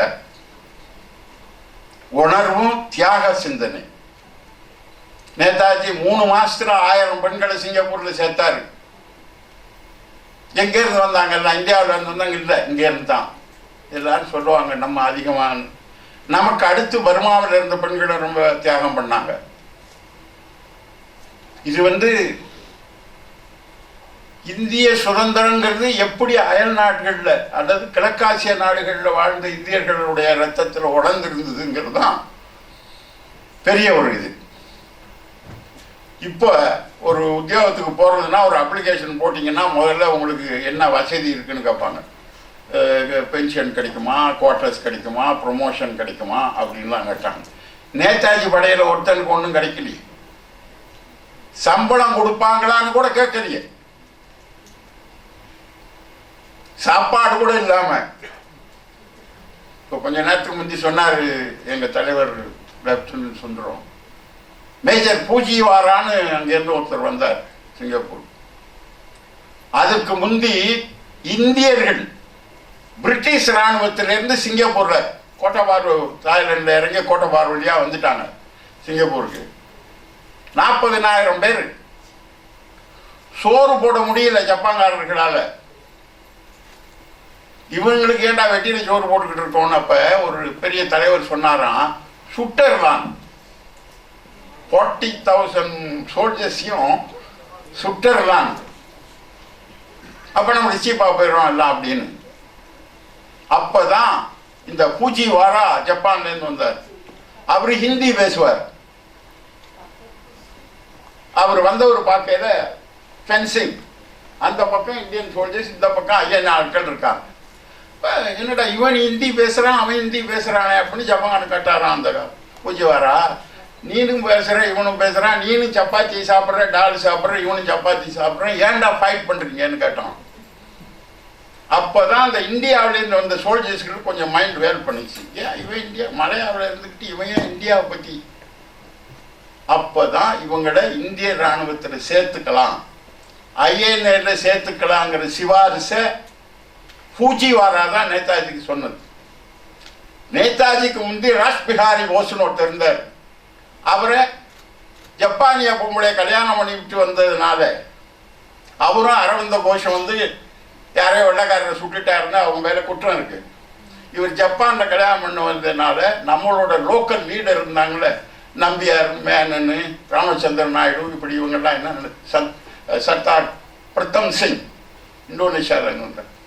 இவங்களுக்கெல்லாம் ஒரு சந்தேகம் வந்துருச்சு, ராஜ்பிஹாரி போஸ் சின்சியராக இருப்பாரா, இல்லை நம்மளையெல்லாம் ஜப்பான்காரங்கிட்ட சரண்டர் பண்ணிடுவாரா அப்படிங்கிற ஒரு சந்தேகம் வந்தோன்னே அவர் தெரிஞ்சுக்கிட்டு சொன்னார், இந்த லீடர்கள்லாம் கூப்பிட்டு, உங்களோட ஃபீலிங் எனக்கு தெரியுது, பட் ஆறு லீட் பண்ணுறது, who is going to lead அப்படிங்கப்பத்தான் ஜெர்மனியில் இருந்த நேதாஜியை இங்கே கொண்டு வரணுங்கிற எண்ணமே வந்தது.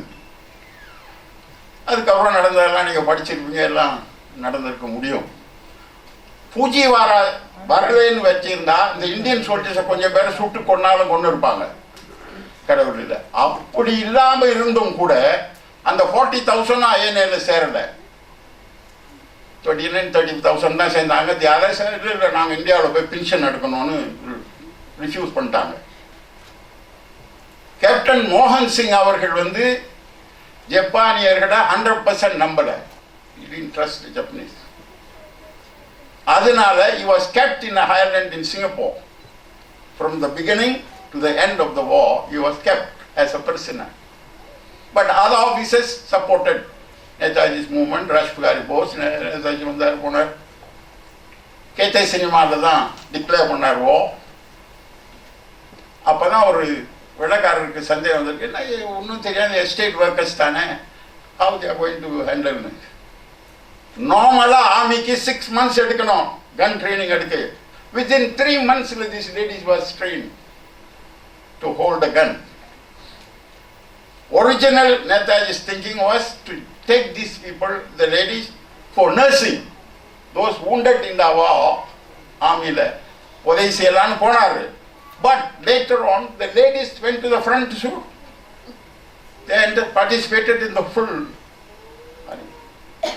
நான் எதுக்கு சொல்ற வரேன்னா, அவ்வளோ வீரமாக இருந்த தமிழ் சமூகம் தான் இன்னைக்கு இந்த நாட்டில் இருக்க எஸ்டேட்டில் கணவனுக்கு தெரியாமல் புள்ளைய குட்டியை விட்டுட்டு போய் சிங்கப்பூரில் சேர்ந்து பேங்காக் போனவங்க இருக்காங்க. அம்மா அப்பாவுக்கு சொல்லாமல் படையில் சேர்ந்து போனவங்க இருக்காங்க. நானும் சண்டையில் சேரலான்னு போனேன், எனக்கு வயசு 10. அந்த ஆஃபீஸர் சொன்னாங்க அப்படின்னு, no, you're underage, go. முடிஞ்சி. 3 months later, there was an invitation that Netaji is going to form a youth wing that is called Balakshana. Are you ready? நான் 5 பேர் சொன்னோம், 5 of my friends. Let us join. MIC headquarters இருக்கிறதுக்கு பின்னாடி தான் training center. The PWTC that was that time was not existing. அங்கெல்லாம் bush. அங்கே தான் நாங்கள் training, everything took place. I met Netaji twice in my camp, once in this Padam. That time I was with my father. எல்லாம் பேசினாங்க. The Japanese gave us so much of respect. Netaji, அதான் எனக்கு ஒரு ஆச்சரியம். I was very young boy. Why these fellows are rulers? இவங்க இது பண்ணுறாங்க, they are respecting this Indian leader அப்படின்னு ஒரு இது வந்து. அது மாதிரி எந்த ஒரு மனிதரும் நேதாஜி 5 minutes கேட்டான்னா he will not think going back to the house. டைரக்டாக போய் கேம்பில் சேர்ந்துருவோன்னு தான் நினச்சாங்க. அது மாதிரி தான் lot of the Indians join. மதிப்புக்குரிய MIC தலைவர் சொன்னார், the MIC was formed by the INA soldiers because 3 leaders from Indian government sent here for this thing. One medical team, one welfare team, the other one was other team. One Bhattacharya was the one who advised the Indian leaders form a party. That's why this name Congress came in. Malayan Indian Congress, local Indian Congress அப்படின்னு அந்த பேரை கொடுத்தாங்க. அப்போ official language was Hindi. இதெல்லாம் அதில் இருந்துச்சு. The government of India at that time under rule of they sent food, clothing, everything for the war suffer பண்ண நமக்கு கொடுத்தாங்க, ஹெல்ப் பண்ணாங்க. That leaders who came here, When later he was a president, Mr. Venkataraman was one of the lawyers. The chairman was very famous Indian lawyer, Dr. Naliman. The team came here. Before they could talk to Mountbatten, the decision was announced in Delhi, the trial, Delhi trial. When the trial off, all the officers was put in the prison, released. Singapore. Then only TV came here. He started negotiating with the leaders. He was sleeping in the Mariamman temple. Well-educated lawyer. So no. You can come. The Christian people have called him to go to the church. He said no. He was sleeping in the Mariamman temple. Whatever the Brahmin priest give him, he will eat. Then only the Indian merchants, especially Indian merchants, that means not Tamil, North Indian, Indian merchants were advised by this welfare committee people who came from India, you must do something for him. Then they rented out in Ampang Road one house for John TV. And for him to use the car, free. That merchants collected money and gave him. With that car only he went around Malaya and negotiated for MIC formation. And I know MIC people will know all this. Because they don't write. Indians should have another practice on it. They don't write history. White men, they have got the policy. Whether it's good or bad, they will write. The practice. Even today, there is no record to say that who was the first MIC president, who was the second or fifth. I can remember. First one, John TV. Unfortunate. Now, Malaysian Indians, very unfortunate. Nehru appointed him as an Indian High Command agent to Singapore and Malaya. So he has to resign. He refused to accept the letter. But local leaders advised him, no, it's from India. You must accept. Then they say, who is the next one? Nobody wants to become as the president. Then, Punjabi culture, Sardar Bose Singh. He was a chief clerk in the railways, just opposite our building. He used to walk from there to Mariamman Temple to discuss our MIC matter. He was the second president. Unfortunately, one of his sons was mental problem. Wife passed away. He said, only 1 year I can take over. Then I must go back to Punjab. Went there and died. Very sincere man. Put his chapati in the pocket. Lunch hour, he come from railway quarters, go to Mariamman Temple, do MIC job, then he walk back. Third one was Mr. Ramanathan Chettiar. He came here to advise the Chettiar community about the income tax. That time no income tax. The British government is going to impose.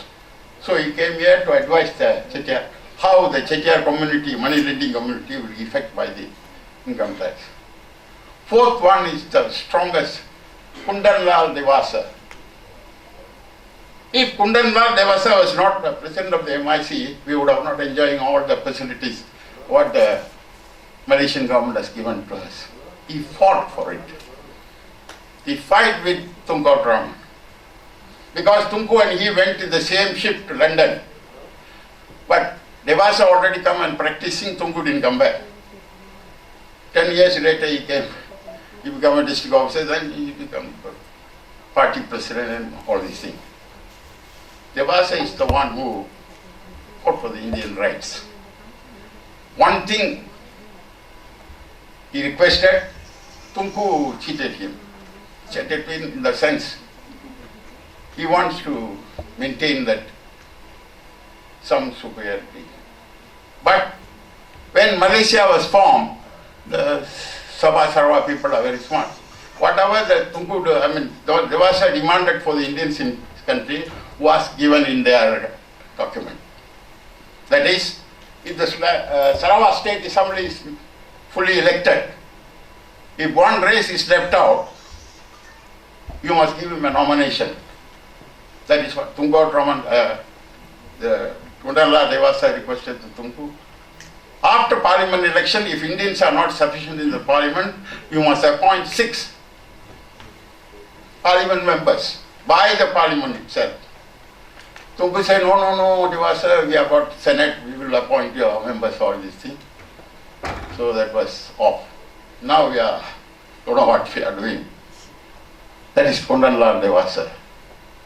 And when the British government, Gerald Templar is a very notorious army officer from Germany. He has killed so many German leaders. He came here as the High Commissioner. He imposed curfew in Tanjamani or somewhere near Tanjamani. 48 hours. No other leaders, including our rulers, sultans, raised anything. They are all quiet. Only Devasa, the Indian leader, raised friction. If anyone to be sent into jail, the British government leaders must do that. He said, why? What the animals did to the British crown? He asked her, what the British? Maybe we human beings, we might have done something to the British crown, but what the cattle did. You know, this message reached London within 3 hours. The order coming, but the King's House don't have the facilities. Sockfin Company general manager was receiving the news. He conveyed the say to Gerald Templar. He said, who is the fool in this country? And he is sending people to Devasa's house, our Indian detectives. Devasa's wife was a bit very fat, cannot walk quickly. That time, no, these handphone facilities. He called the husband, told him, Papa, someone coming in the house and dressing. What they ask you? They say you are a communist or all these things. He didn't come to the house. He called the Malayalam newspaper agent and say that, I understand that some policeman has gone to my house. I got 2 literature books. One is written by Sukarno, Dr. Sukarno. The other one was Pandit Nehru. If the British government considers these 2 are communist literature, I don't mind going to Puducherry. That is the word he last said. Then immediately all these people were withdrawn. He was punished. 6 months he was suspended from court activities for some other reason. But when Templar retired and went back, Indian Association gave a very good favor to MIC people. 3 MIC presidents will be in that picture. This is what our history. We have been ruling unofficially during the Netaji's time. Singapore, Malaysia was ruled by Indians. Japan was supporting us. I don't want to take care of you out, the others have it. But still, I feel we must have a proper memorial for Netaji.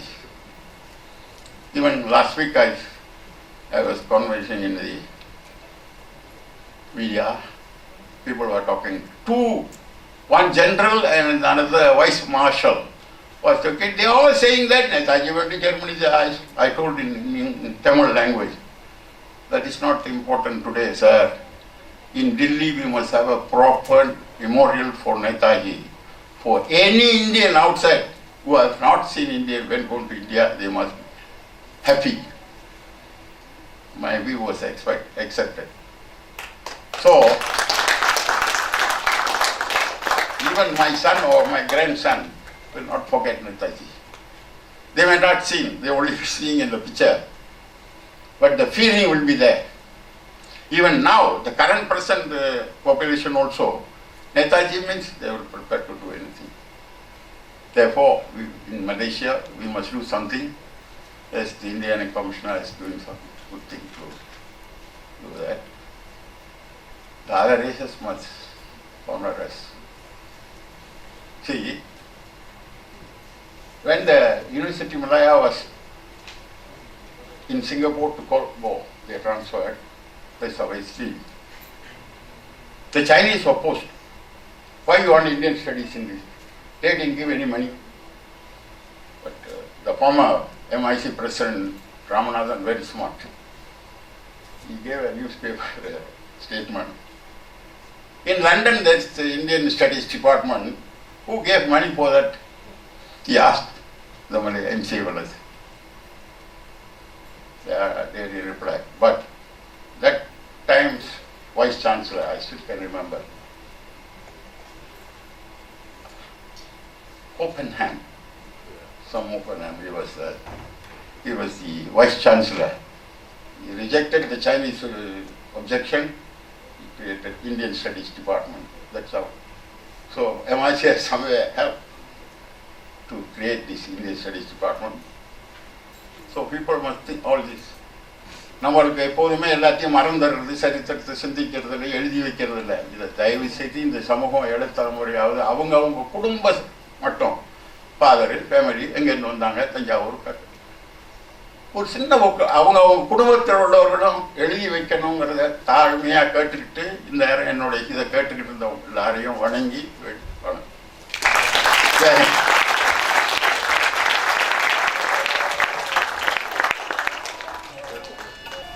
Thank you very much, sir. It's an honor for all of us present here to listen to these veterans talk, and it was quite an incredible experience for us to hear them speak about Netaji and also their journey in INA.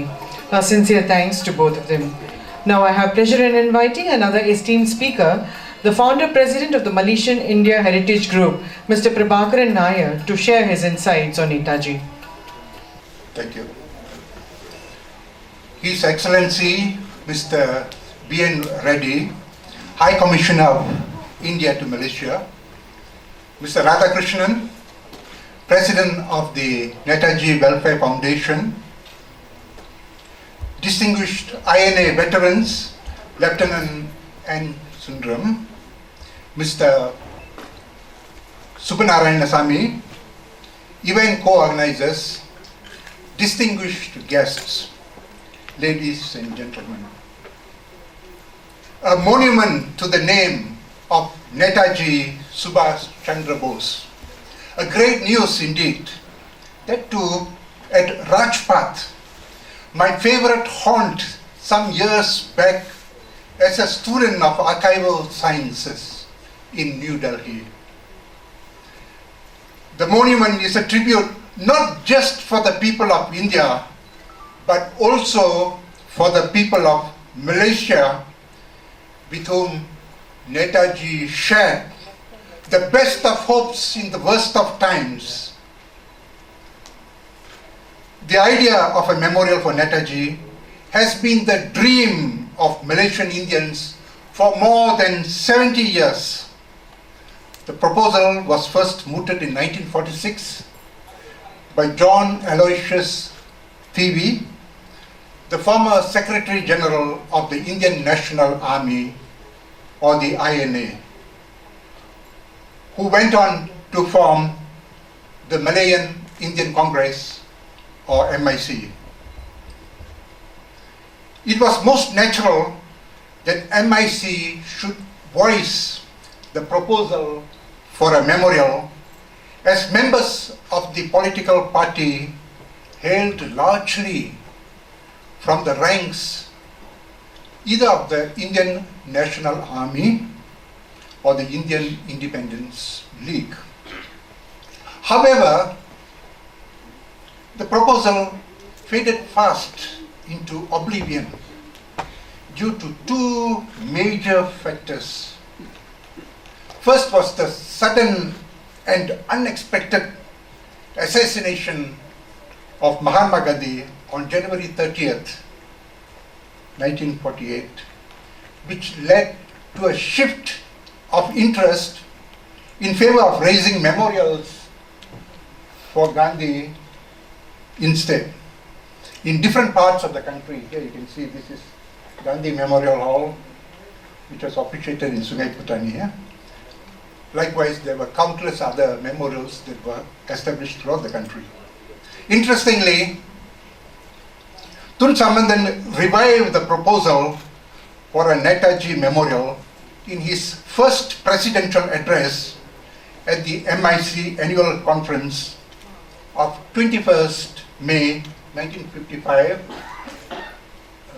I think Mr. Subranarayan would remember, this was in Pelokenson. He said, and I quote, 8 years ago, Sri J.A.T.V. appealed for the construction of a memorial to Netaji Subhas Chandra Bose.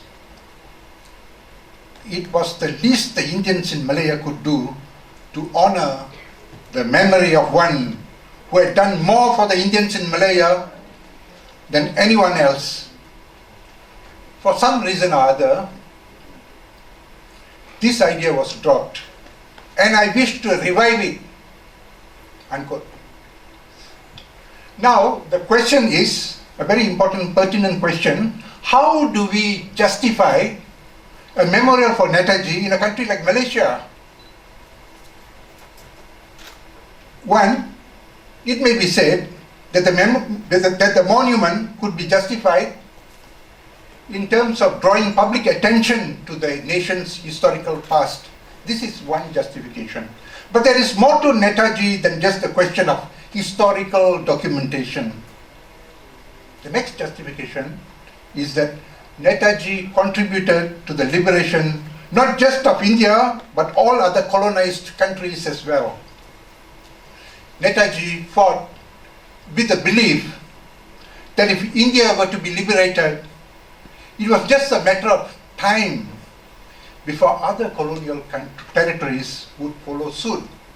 True enough, countries like Burma, 1948, Ceylon, also 1948, Sudan, 1956, as well as Ghana, 1957, and Malaya, also 1957, were able to join the Committee of Free Nations within a short span of time.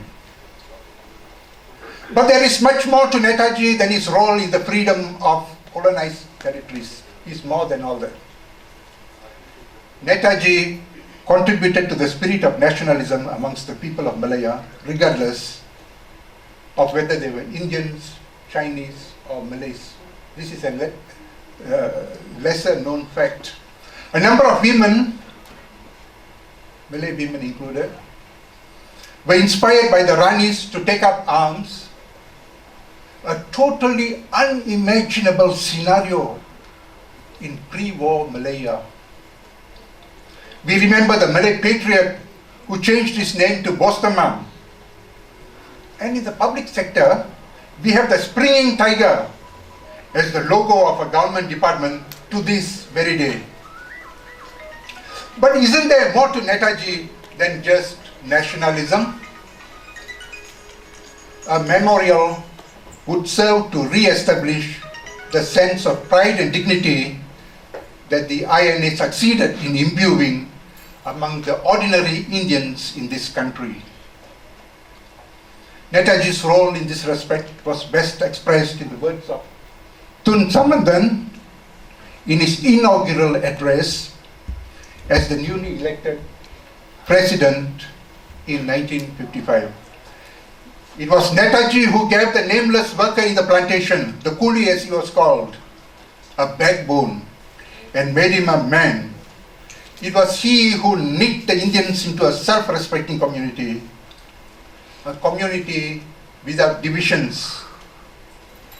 And it was he who gave the Indians here an opportunity to carve a name in India's glorious struggle for freedom. This quote was already mentioned earlier in a speech. But there is more to all of this. There is much more. The greatest monument is raised not with granite, nor with bricks and mortar, but our commitment and loyalty to the supreme values embodied in the life of Netaji. We need to cherish the memory of Netaji, not for his charisma, not for his exploits, not for his nationalism, but for the qualities of true leadership that he embodied, the ideals of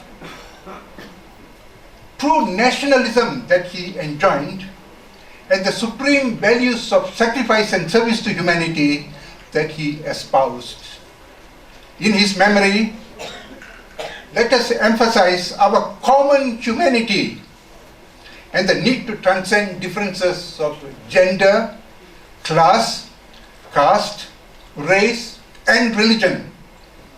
The most important ideal for him was compromise across class and caste, and solidarity across race and religion. Needless to say, beneath these ideals for our collective survival as a nation and for the peace and prosperity of humanity as a whole, if there is a monument to be raised, let us build it right now in our own hearts by emphasizing the enduring values exemplified in the life of Netaji. Jai Hind, Age Bado, and Majulah Malaysia.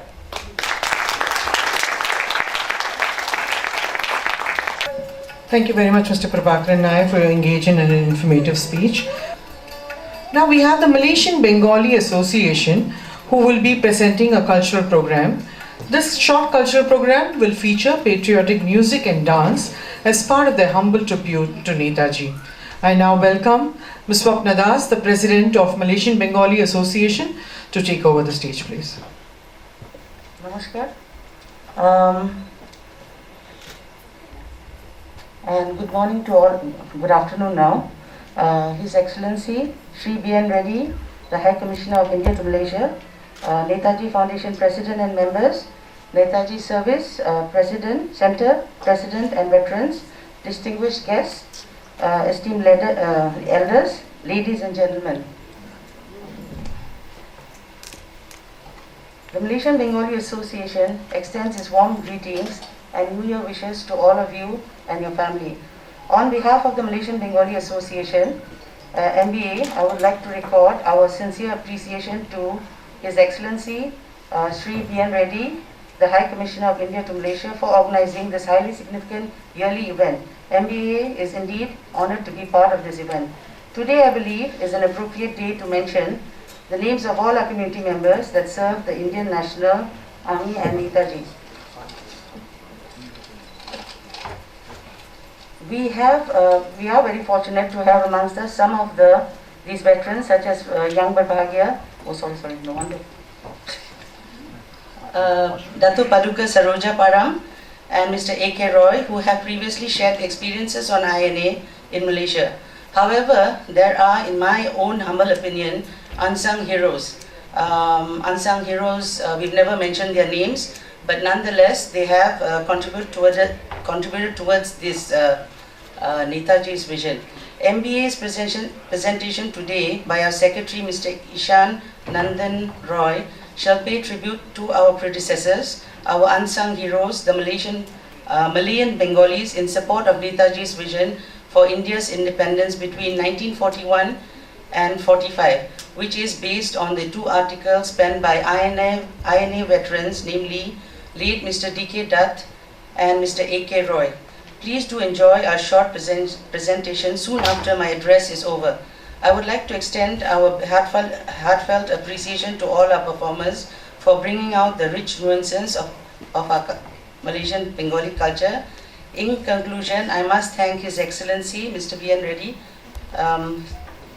sorry, I'm really nervous, his beautiful deputy, Her Excellency Madam Archana Nair, IHC team and Netaji Foundation, Netaji Service Center for this yearly tribute to an unforgettable leader, Subhas Chandra Bose, who has left an indelible mark on all of us. Thank you and Jai Hind. I'd just like to sing one song, just a one-liner. I hope I do it justice. Okay, this is I think the way that Netaji is, he's so like a man with his own vision. So this song is basically Jodi tor dak shune kyo na ashe tobe ekla cholo re, which means that even though no one responds, you walk your walk alone. Okay, so it's just one line. Okay, so jodi tor dak shune keu na ashe tobe ekla cholo re, jodi keu dak shune keu na ashe tobe ekla cholo re, ekla cholo, ekla cholo, ekla cholo, ekla cholo re. Thank you. Asian Bengali Association will now present a rendition of a patriotic song, Muktiro Mandiro, which will be followed by a presentation on the journey of the Malaysian Bengalis in Netaji's mission, which will be concluded with a dance depicting the road to Netaji's conquest. Hold on, O leader, thundered the fiery me. Abandon not thy motherland, wailed the teary me. Peace writ large, served my purpose, I have, he spoke thus. Yet alive you are, let them all know, I pleaded thus. A hint of grin, and he spoke, leader, I was. God, never. Reign thus, has your will, O people of mine. Transcend the darkness to the ultimate freedom. Commanding thus, he merged into the sun, becoming one with peace.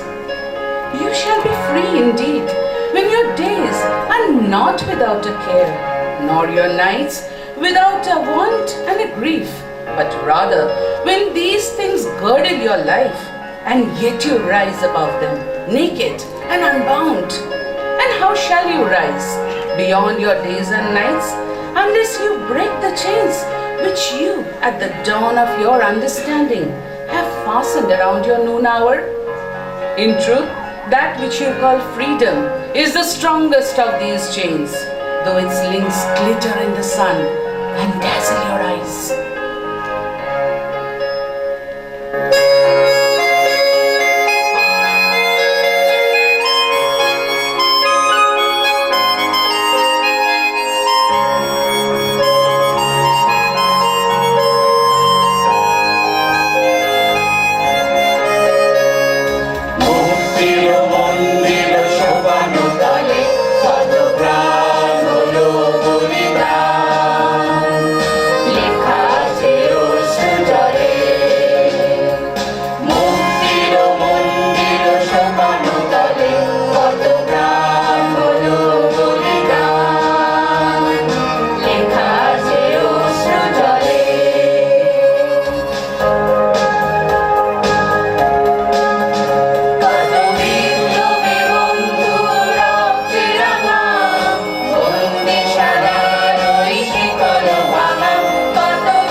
But for a tyranny in their own freedom and a shame in their own pride. And if it is a care you would cast off, that care has been chosen by you rather than imposed upon you. And if it is a fear you would dispel, the seat of that fear is in your heart and not in the hand of the feared. Verily, all things move within your being in constant half-embrace, the desired and the dreaded, the repugnant and the cherished, the pursued and that which you would escape. The caged bird sings with fearful trill of the things unknown but longed for still, and his tune is heard on the distant hill, for the caged bird sings of freedom. The free bird thinks of another breeze, and the trade winds soft through the sighing trees, and the fat worms waiting on a dawn a bright lawn, and he names the sky his own.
Good afternoon, ladies and gentlemen.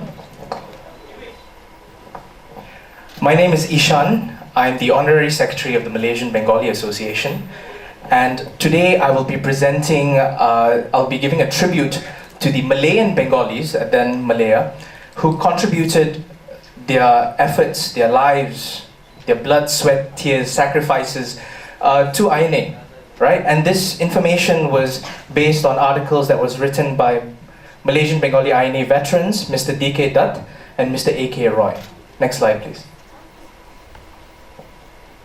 So, as I mentioned, a vital role was played by Malayan Bengalis in the INA. And I'll be taking out excerpts from these two individuals. The late Mr. D.K. Dutt, he was involved in the INA and IIL movements during the Japanese occupation, and this article was published in our MBA publication, Volume 2. Next, I'm going to share a few excerpts from a memoir that was written by Mr. A.K. Roy. Face to Face, it's entitled Face to Face with Netaji Subhas Chandra Bose, so a personal encounter with him and his experience with that, and also a bit of historical context will be given in the article as well. And yes, it highlights the involvement and the contribution of the Malayan Bengalis in the Indian National Army, and it pays tributes to these unsung heroes. Next slide, please. And this is just a scan of the article. Next page.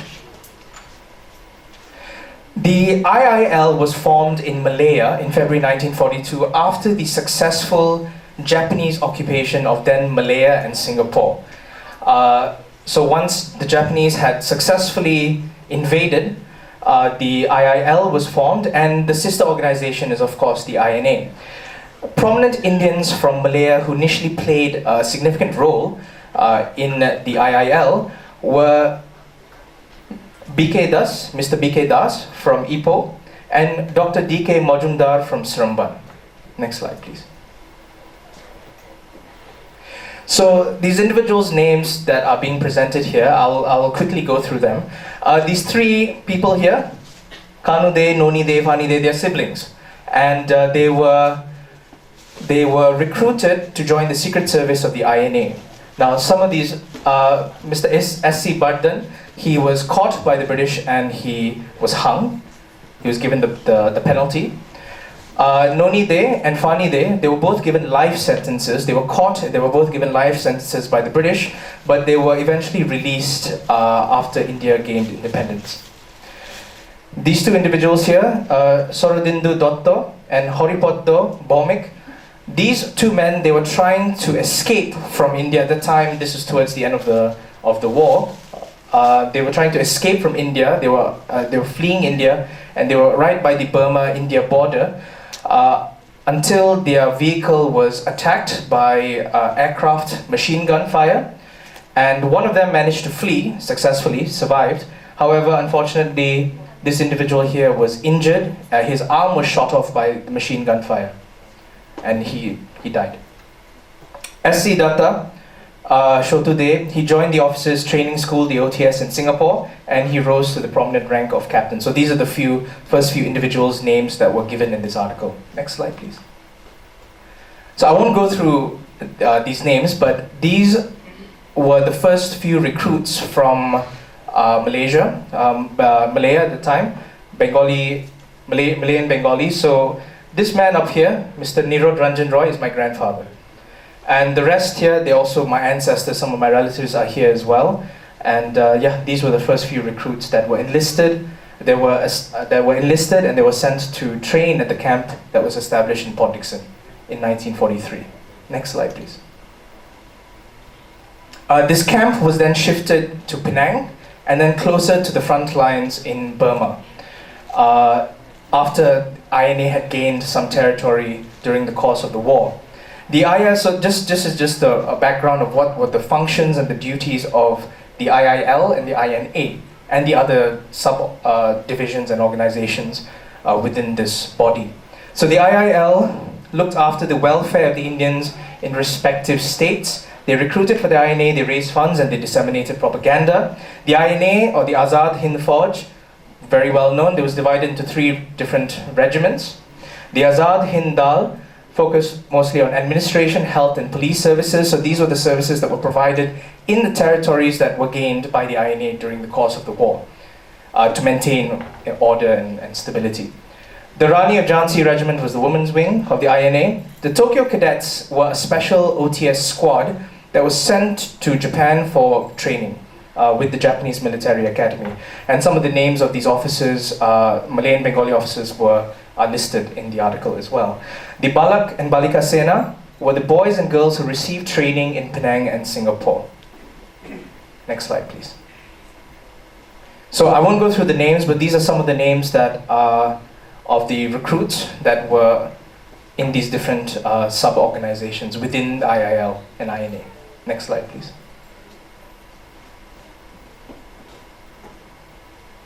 One of the next article that I'm going to discuss is Mr. A.K. Roy. So he was a Balak Sena recruit. So yes, this is Mr. A.K. Roy.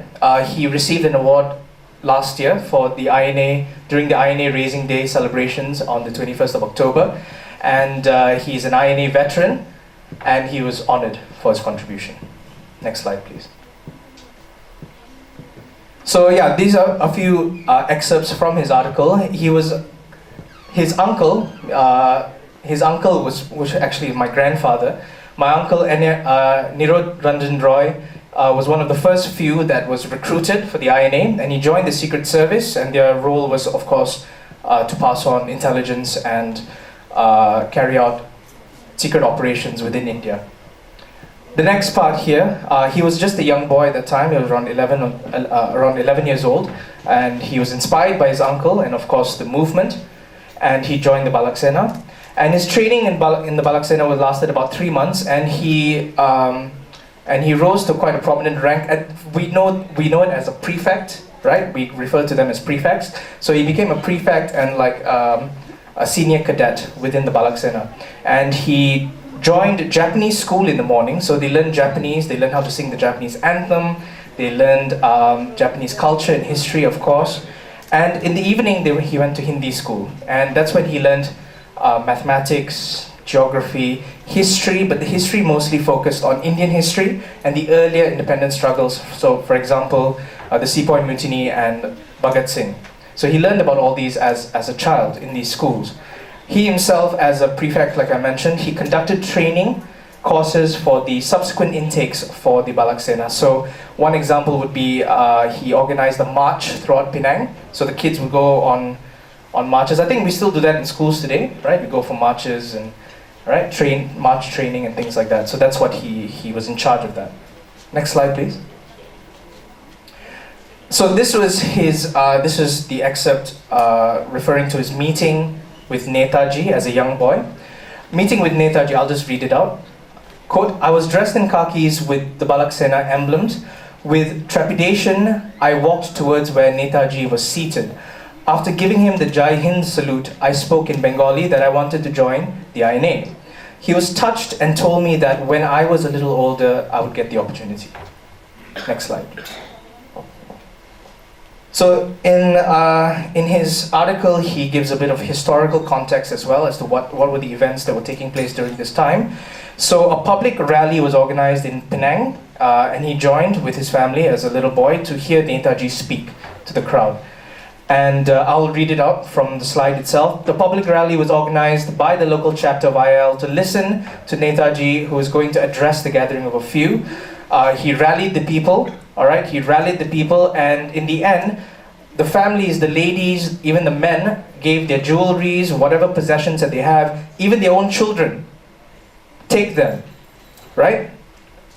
Let them fight for you, for this cause, for this movement.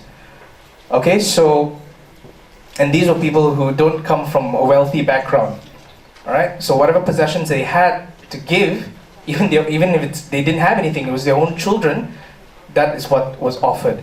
And of course, they were welcomed and joined the INA. Netaji, with the assistance of the Japanese, established a scheme to train Indians for the future officers in the INA. So this is referring to the Tokyo cadets that I mentioned earlier. All right, next slide, please. Okay, so this is towards the end of the war. At this point of time, the Allies were quickly gaining ground. The INA was losing ground. The Japanese were then forced to surrender as a result of the atomic bombs being dropped on Hiroshima and Nagasaki. So once the Japanese were brought to their knees, the INA quickly lost ground as a result. And at this point of time, the INA Secret Service members and the soldiers had started to flee, right, and go into hiding. Unfortunately, some of them were caught.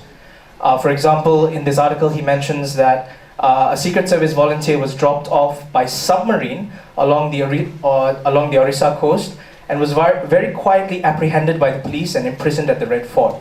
So despite the efforts to appeal to the courts from Gandhi, Nehru, and Patel, he was eventually hanged, sent to the gallows. Next, sorry, just the last part of the previous slide, please. So his uncle, excuse me, and a few others were rounded up in Mandalay, in Burma, and imprisoned. They were subsequently released and repatriated. So my uncle referring to my grandfather actually, and a story that was shared by my father about the time that my grandfather was in prison. There was an attempted prison break. It's quite an exciting story actually that was shared by my father. That's what he heard from his father. So yeah, eventually they were released and repatriated. Some of them moved back to India, but some of them decided to come back to Malaya and to start their lives there, to continue their lives there. All right. So actually preparing this presentation was also a personal sort of journey for me, because I saw not only my grandfather's name that was there, but a few other relatives and ancestors of mine in the Malaysian Bengali community. I saw their names there as well. And I realized, that the freedoms and that we often take for granted today, some of the freedoms that we often take for granted today were given, people had, our ancestors, not only those Malayan Bengalis that were listed there, but all Indians in Malaya and Southeast Asia that contributed and gave their lives to this movement, independence movement. It's all really thanks to them. So it really touched my heart, and I really felt proud of that. I'm a descendant of these great people, human beings. And yeah, with that, I'd like to thank you all for listening, and I'll hand it over to the next group of performers. Thank you very much, ladies and gentlemen.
fragments by narrow domestic walls, where words come out from the depth of croup, where time is striving stretches its arms towards perfection, where the clear stream of reason has not lost its way into the dreary desert sand of dead habit, where the mind is led forward by thee into ever-widening thought and action, into that heaven of freedom, my Father, let my country awake.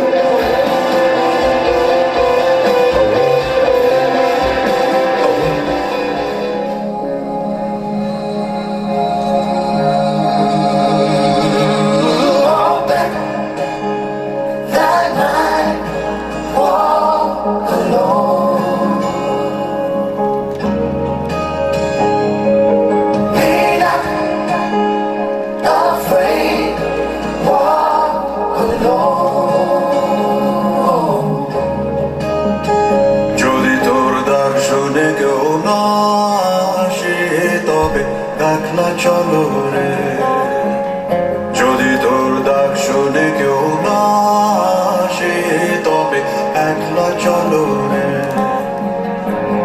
তবে একলা চলো, একলা চলো, একলা চলো, একলা চলো রে, তবে একলা চলো, একলা চলো, একলা চলো, একলা চলো রে।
दुनिया सारी डर के आगे सर अपना झुकाए, तू शोला बन जा, वो शोला बन जा जो खुद जल के जहां रोशन कर दे, अगला जो दूरे जो खुद जल के जहां रोशन कर दे, अगला जो दूरे जो दी तोर दाग शुने क्यों लाशे तबे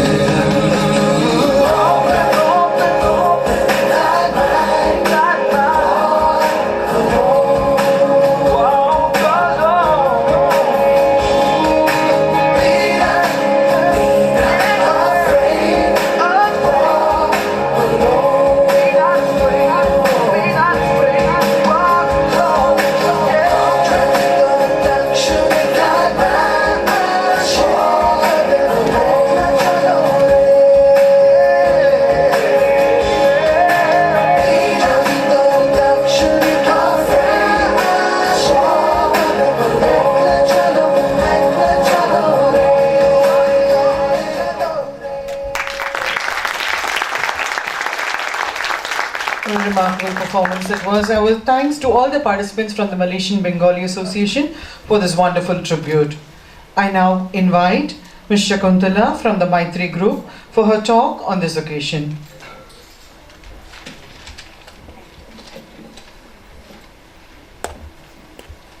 Thank you. Jai Shri Krishna, Jai India, Jai Malaysia. By your leave, Your Excellency, Madam Deputy and Sri Soma. Foremost, I congratulate the organizers on a wonderfully planned and executed event so far, and I look forward to the rest of it. I also thank the High Commission of India in Malaysia, the Netaji Service Center and the Netaji Welfare Foundation Malaysia for inviting me and my Maitri friends to this celebration and for according me the single honor to speak on Netaji Subhas Chandra Bose, his finest hour.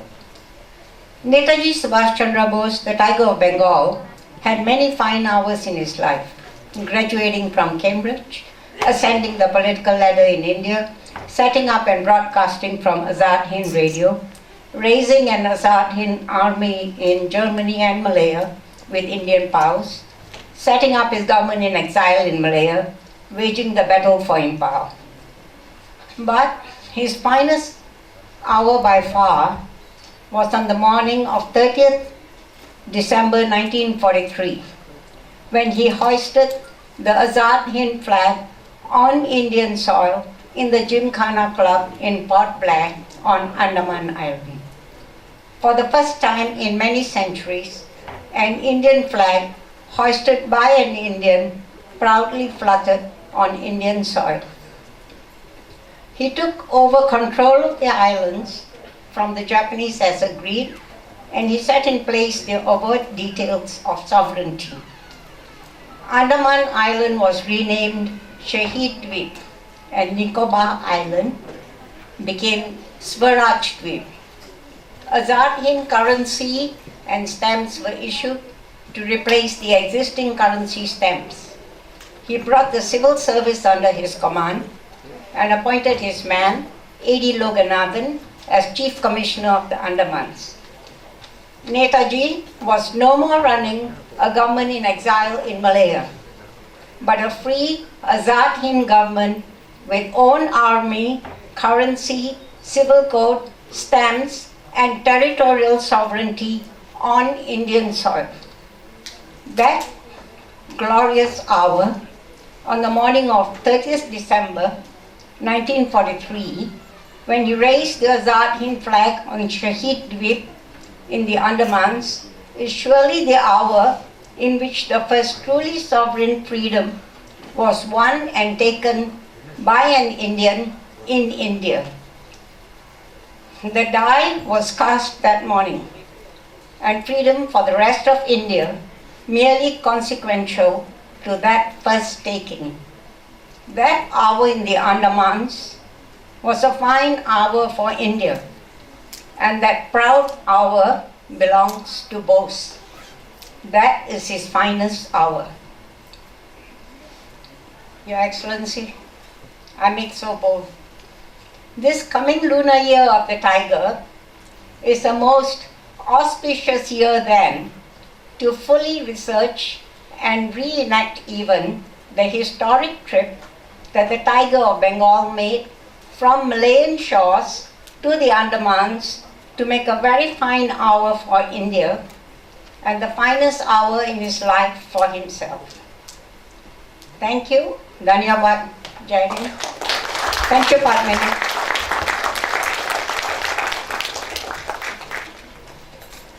Thank you very much, madam. Now I invite the Abidjan Recreation Club, Malaysia, to present their cultural program. My name is Sujoy Roy Chaudhary, and I am the General Secretary of Abidjan Recreation Club. On behalf of our President, Mr. Deepak Mandal, I would like to extend our thanks to Mr. B.N. Reddy, our Excellency, High Commission of India to Malaysia, and the entire High Commission office to give us this opportunity to celebrate along with them to all the Indian people on the 125th birthday celebration of Subhas Chandra Bose. An eminent personality who has given us the strength, who has given us the pride, and we have had this in our mind, and those who have spoken today, right? I believe entire people who are sitting out here, they're having the strength inside by listening to the speeches. Thanks a lot once again. We are presenting a small cultural program by Abhijan Recreation Club. Jai Hind. Thank you. Good afternoon, everyone. Namaste to all of you.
afternoon to all the ladies and gentlemen in this auditorium today. I am Debrinini Mandal, and today I will be singing two compositions. This will be heralding the courage and might of our Netaji, who shook the might of British imperialism. He portrayed Kavi Guru Rabindranath Tagore's famous song Ekla Chalo Re. And the first song I'll be doing is Bande Hai Hum Uski. I hope you enjoy.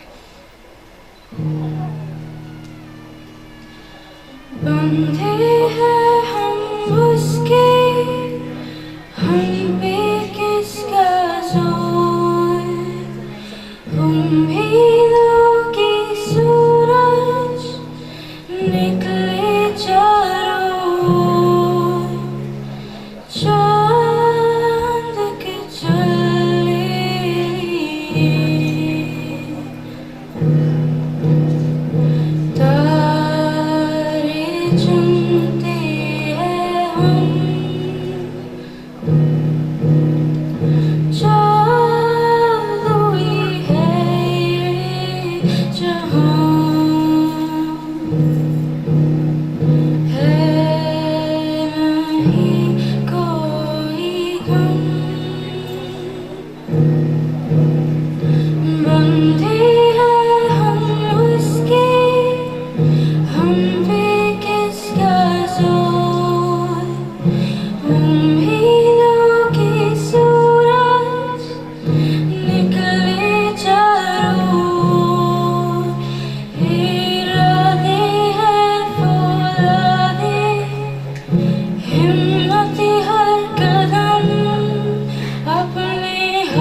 যদি তোর রাগ শুনে কেউ না আসে তবে একলা চলো রে যদি তোর রাগ শুনে কেউ না আসে তবে একলা চলো রে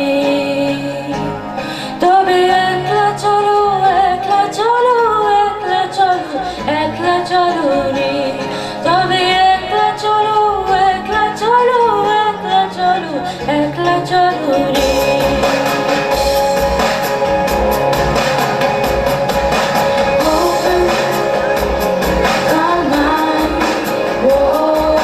Oh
opportunity for letting me sing on the stage today.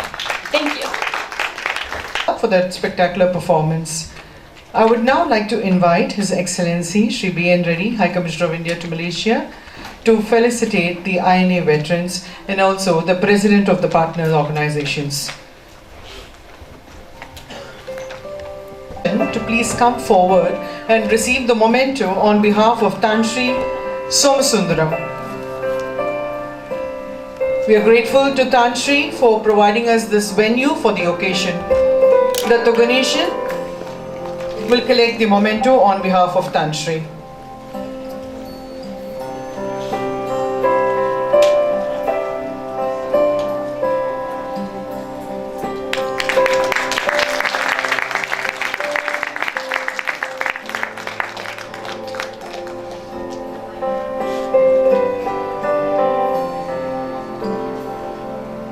His Excellency will now be felicitating Lieutenant Sundaram.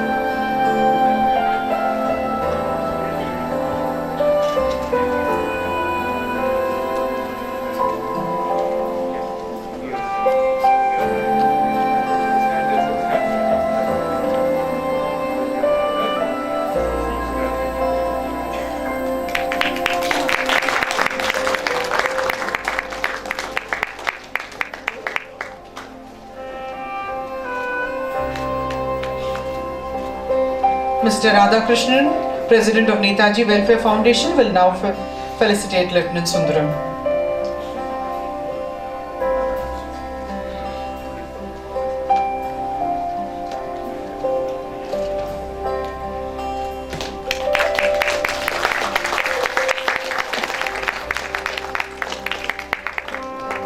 His Excellency will now be felicitating Mr. S.P. Narayanaswamy.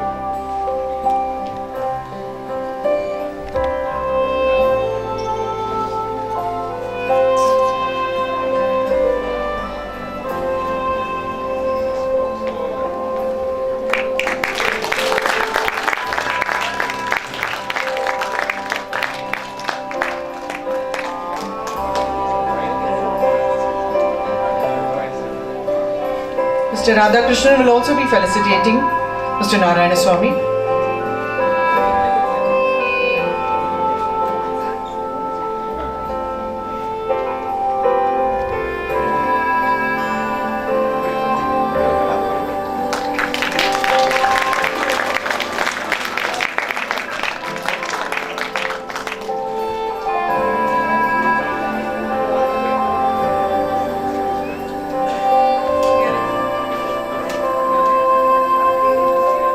Some of the INA veterans could not join us in person here, so may I request the representatives from the Netaji Welfare Foundation, Malaysian Bengali Association to collect the mementos on their behalf. First, HC will be felicitating Surgeon Siktapati. I request Mr. Radhakrishnan to collect the memento on his behalf.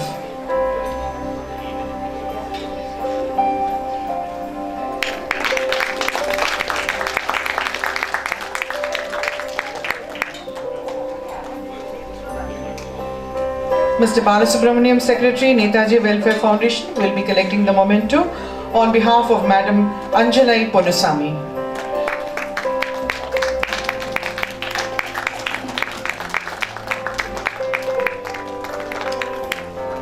I kindly request Mr. Prabhakaran Nair to collect the memento on behalf of the INA veteran, Madam Rasama Bhopalan.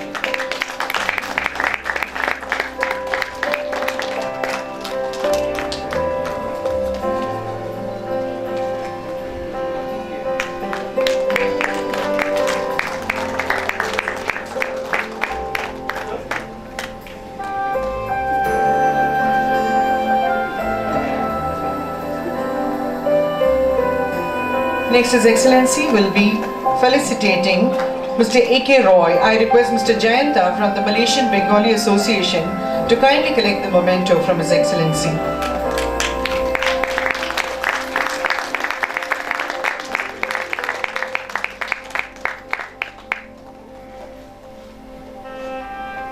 I request Madam Swapna Das, the President of the Malaysian Bengali Association, to collect the memento on behalf of Datto Saroja Dev Param from His Excellency.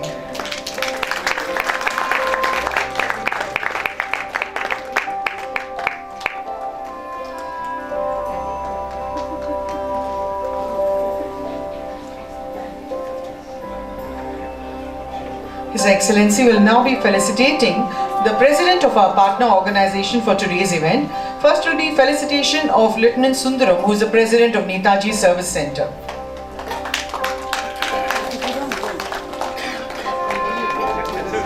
Your capacity as the President. You will sit down. As the President of the...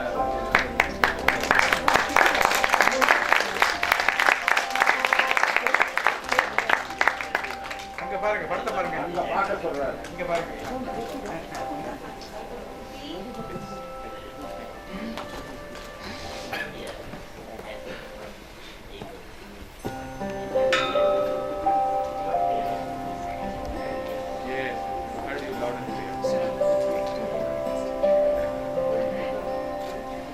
His Excellency will now be felicitating President of the Netaji Welfare Foundation, Mr. S. Radhakrishnan.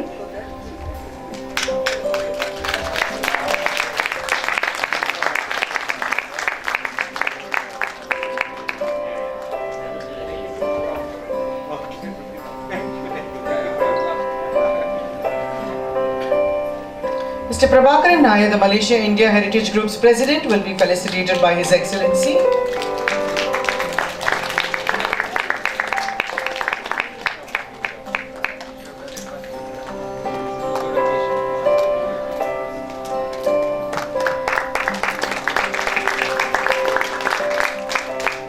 I request Ms. Swapna Das to please come forward to collect the memento and the capacity of the President of Malaysian Bengali Association.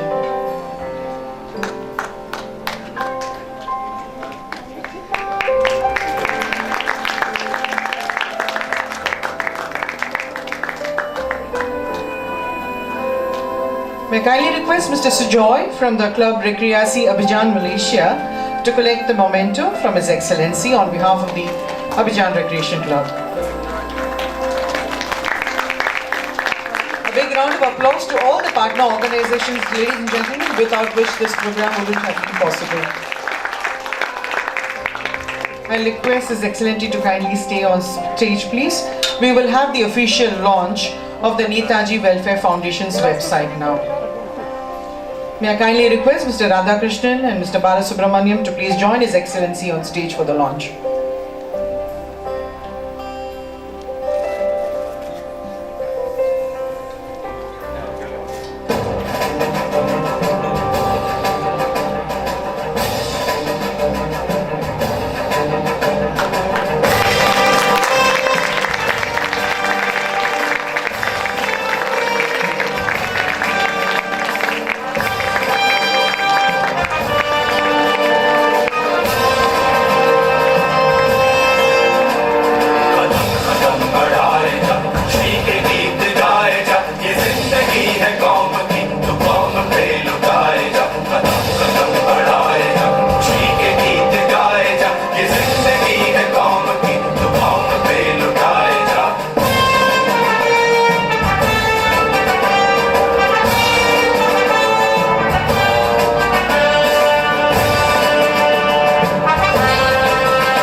Thank you very much, Your Excellency.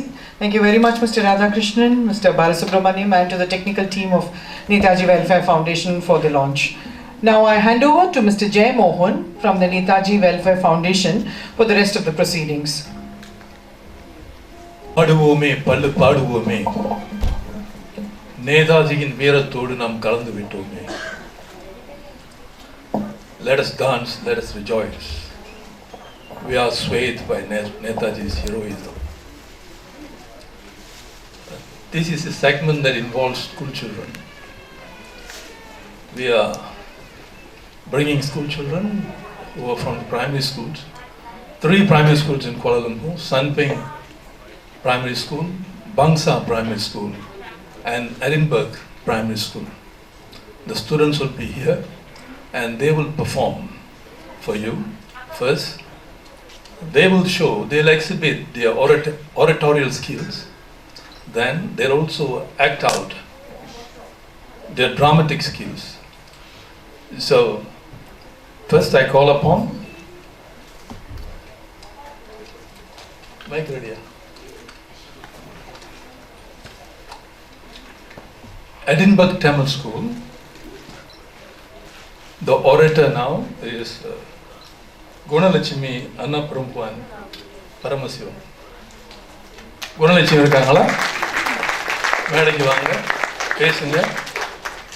லேட்டா வந்தாலும் லேட்டஸ்டா பேசுங்க. She will speak about Netaji, his early days until he became the president of the Indian Congress. Jai Hind. நிகழ்ச்சிக்கு வருகை தந்திருக்கும் முக்கிய தலைவர்களே, தலைமை ஆசிரியர்களே மற்றும் மாணவர்களே, உங்கள் அனைவருக்கும் எனது வணக்கம். இப்பொன்னான வேளையில் எனக்கு பேச வாய்ப்பளித்த நிகழ்ச்சி ஏற்பாட்டாளருக்கு எனது நன்றி. இன்று நான் சுபாஷ் சந்திர போஸ் அவர்களை பற்றி பேச உள்ளேன். இந்தியாவில் ஒடிசா மாநிலத்தில் கட்டக் எனும் இடத்தில் 1897ஆம் ஆண்டு ஜனவரி 23ஆம் நாள் வங்காள இந்து குடும்பத்தில் சுபாஷ் சந்திர போஸ் பிறந்தார். இவரது தந்தையின் குடும்பம் பல தலைமுறைகளாக வங்க மன்னர்களின் படைத்தலைவர்களாகவும் நிதி மற்றும் போர் அமைச்சர்களாகவும் பணியாற்றி வந்த பெருமை உடையது. இவரது தாயார் பிரபாவதி தேவி தத் எனும் வம்சாவில் இருந்து வந்தவர். 14 பேர் கொண்ட இக்குடும்பத்தில் 9வது குழந்தையாக சுபாஷ் சந்திர போஸ் பிறந்தார். கல்வி 5 வயதில் பாட்டி சிம்சன் ஆரம்ப பள்ளியில் இணைந்தார். 7 ஆண்டுகள் பயின்ற பின்னர் கல்வி கொல்கத்தா ரேவன்ஷா கல்லூரியில் தொடர்ந்தார். 1913 தேர்வில் கொல்கத்தா பல்கலைக்கழக எல்லைக்குள் 2வது மாணவராக தேறினார். இவரது தாயார் மிகுந்த தெய்வபக்தி மிக்கவர். அதனால் சுபாஷும் சிறு வயது முதலேயே விவேகானந்தர் போன்ற ஆன்மீக பெரியோர்கள் பால் கொண்ட ஈடுபாடும் அவர்களின் அறிவுரைகளையும் படித்து வருபவராயும் இருந்தார்.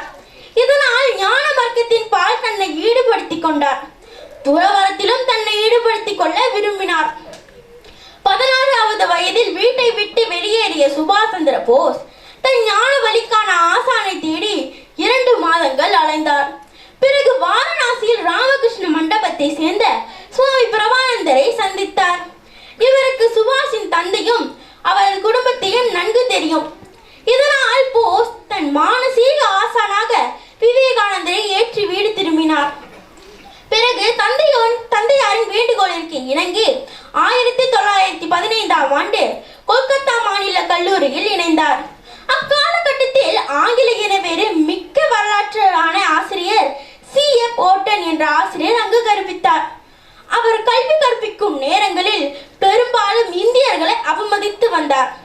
அவருடன் ஏற்பட்ட சண்டை காரணமாக சுபாஷ் சந்திர பேசும் அவரது நண்பர்களையும் கல்லூரியை விட்டு நீக்கப்பட்டதுடன் 2 ஆண்டு காலங்கள் வேறு எந்த கல்லூரிகளையும் படிக்க முடியாதபடி செய்யப்பட்டன. C.R. தாஸ் கல்வி தொடர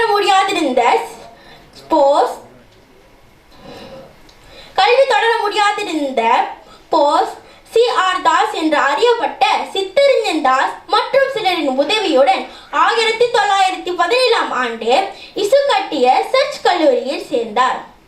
அங்கு 1919ஆம் ஆண்டு இளங்கலை பட்டப்படிப்பில் முதல் வகுப்பு தேறினார். அரசியலில் ஈடுபாடு இவரது வீட்டில் அடிக்கடி அரசியல் விவாதங்கள் நடக்கும். ஆனால் இவரது தந்தை சுபாஷை அரசியல் ஈடுபடுத்த விரும்பாது லண்டனுக்கு ஐசிஎஸ் தேர்வு படிக்க அனுப்பி வைத்தார். தன் படிப்பை தொடர்ந்த போஸ் 1920 லண்டனில் நடந்த இந்திய மக்கள் சேவை படிப்புக்கான இந்திய குடிமை பணி எனப்படும் ஐசிஎஸ் நுழைவுத் தேர்வுக்கு பங்கேற்க அவர் இந்தியாவிலேயே 4ஆவதாக தேர்ச்சி பெற்றார்.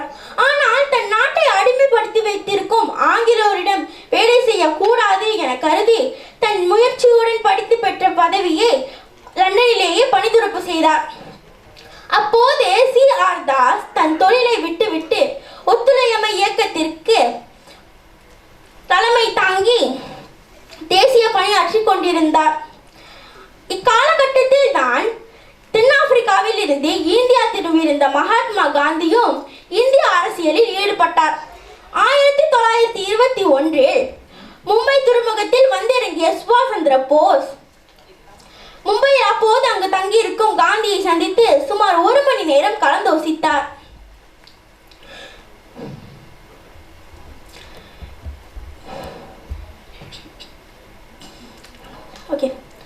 இவர்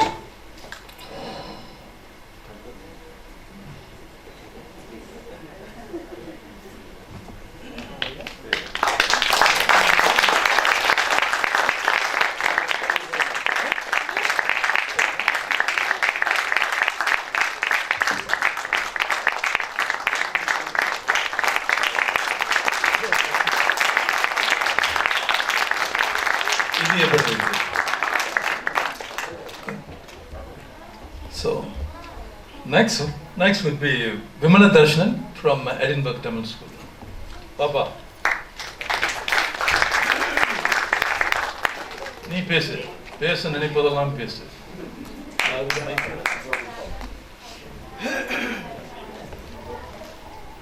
ஜெய்ஹிந்த். நிகழ்ச்சிக்கு வருகை புரிந்திருக்கும் முக்கிய பிரமுகர்களுக்கும் தலைமை ஆசிரியர்களுக்கும் மாணவர்களுக்கும் எனது வணக்கத்தை தெரிவித்துக் கொள்கிறேன். இப்பொன்னான வேளையில் எனக்கு பேச வாய்ப்பளித்த நிகழ்ச்சி ஏற்பாட்டாளர்களுக்கு எனது நன்றியை தெரிவித்துக் கொண்டு என் பேச்சை துவங்குகிறேன். 2ஆம் உலகப் போர் மூண்டதும் இந்திய மக்களின் ஒத்துழைப்பை பிரிட்டானிய அரசு கோரியது. உலகப் போரின் ஆரம்பத்தில் பிரிட்டானிய படைகளுக்கு தோல்வியே ஏற்பட்டது. இந்த வாய்ப்பை பயன்படுத்தி பிரிட்டானிய நாட்டின் எதிரி நாடுகளின் துணையுடன் இந்தியாவை விடுவிக்க நேதாஜி எண்ணினார். ஆகவே நேதாஜி சுபாஷ் சந்திர போஸ் பிரிட்டானிய ஆட்சிக்கு எதிராக மக்களை திரட்டுவதில் ஈடுபட்டார். இதன் காரணமாக 1940 நேதாஜியை அரசாங்கம் கைது செய்து சிறையில் அடைத்தது. முதலில் சிறை கைது, பிறகு சில காலம் வீட்டு கைதியாக இருந்த போஸ் வெள்ளையர் பிடியிலிருந்து தப்பிக்க வழி செய்தார். அவர் வீட்டை சுற்றி ரகசிய காவலர்கள் சாதாரண உடையில் 24 மணி நேரமும் கண்காணித்தபடி இருந்தனர். அங்கிருந்து வெளிநாடு செல்ல அவருடைய சில நண்பர்கள் உதவினர். ஒரு நாள் முஸ்லிம் முல்லா போல் வேடமிட்டு பெஷாவர் சென்று பிறகு ஆப்கானிஸ்தான் சென்றார். அப்பொழுது எதிர்பாராத விதமாக ஜெர்மனி வருமாறு ஹிட்லரிடமிருந்து அழைப்பு வந்தது. அந்த அழைப்பை ஏற்று தொடர் வண்டியின் மூலம் மாஸ்கோ சென்று பிறகு ஜெர்மனியின் தலைநகரான பெர்லினுக்கு போய் சேர்ந்தார். அப்பொழுது போஸ் இந்தியாவிலிருந்து மாறு வேடத்தில் தப்பிச் சென்ற விஷயம் பிரிட்டானிய அரசுக்கு தெரிய வந்தது. ஜெர்மனியில் நேதாஜி சிறப்பான வரவேற்பை பெற்றார். இந்தியாவின் விடுதலைக்கு முழு ஆதரவு தருவதாக ஹிட்லர் உறுதி கொண்டார். 1941 சுதந்திர இந்திய மையம் என்ற அமைப்பை ஜெர்மனியில் தொடங்கி அசாத் ஹிரித் எனும் வானொலி சேவையையும் உருவாக்கி ஜெர்மனியில் உள்ள இந்திய மக்களின் மனதில் சுதந்திர தாக்கத்தை விதைத்தார். பிறகு இந்திய நாட்டுக்கென தனி தேசிய கொடியை உருவாக்கி ஜனகண மனப்பாடலை தேசிய கீதமாக அறிவித்தார். அப்பொழுது ஜெர்மனி எதிர்பார்த்தபடி இத்தாலியின் உதவி கிடைக்காது என தெரிந்த பின் போர்க்களத்தில் நீர்மூழ்கி கப்பல் மூலம் ஜப்பான் சென்று ராணுவ ஜெனரல் டோஜோவை சந்தித்து உதவி கேட்டார். உதவிகள் தயாரானது. அந்த சூழலில் பிரிட்டானிய அரசுக்கு எதிராக ராஜ் பிஹாரி போஸால் உருவாக்கப்பட்டு செயல்படாமல் இருந்த இந்திய தேசிய ராணுவத்தை மீள் உருவாக்கம் செய்து அதன் தலைவரானார் சுபாஷ். 1943 அக்டோபர் 21 சிங்கப்பூரில் நடைபெற்ற மாநாட்டில் சுதந்திர அரசு எனும் முழக்கத்தை வெளியிட்டார். டிசம்பர் 29 அரசின் தலைவராக தேசிய கொடியை ஏற்றினார். இதனை ஜப்பான், சீனா, ஜெர்மனி, இத்தாலி உட்பட 9 நாடுகள் ஆதரித்தன. பர்மாவில் இருந்தபடி தேசிய படையை இந்தியாவை நோக்கி நகர்த்தினார். ஆனால் போர் வல்லமை வாய்ந்த பிரிட்டானிய படை முன் தாக்கு பிடிக்க முடியாமல் இப்படை தவித்தது. இருப்பினும் மனம் தளராமல் போரிட்டனர். இந்திய எல்லைக்கோடு வரை வந்தவர்களை கொத்து கொத்தாக கொன்று குவித்தது பிரிட்டானிய படை. இந்திய தேசிய படை தோல்வியை தழுவியது. அது மட்டுமல்ல, ஜப்பான் 2ஆம் உலக போரில் சரணடைந்தது. இதனால் போரை முன்னெடுத்து செல்ல முடியாத நிலைக்கு சுபாஷ் சந்திர போஸ் ஆளானார். போருக்கு பின்னர் இத்தகைய பேராண்மை வாய்ந்த இந்திய தேசிய ராணுவம் குறித்து கூறுகையில், கல்கத்தா உயர் நீதிமன்ற முன்னாள் தலைமை நீதிபதி PV சக்கரவர்த்தி இவ்வாறு எழுதியிருக்கிறார்.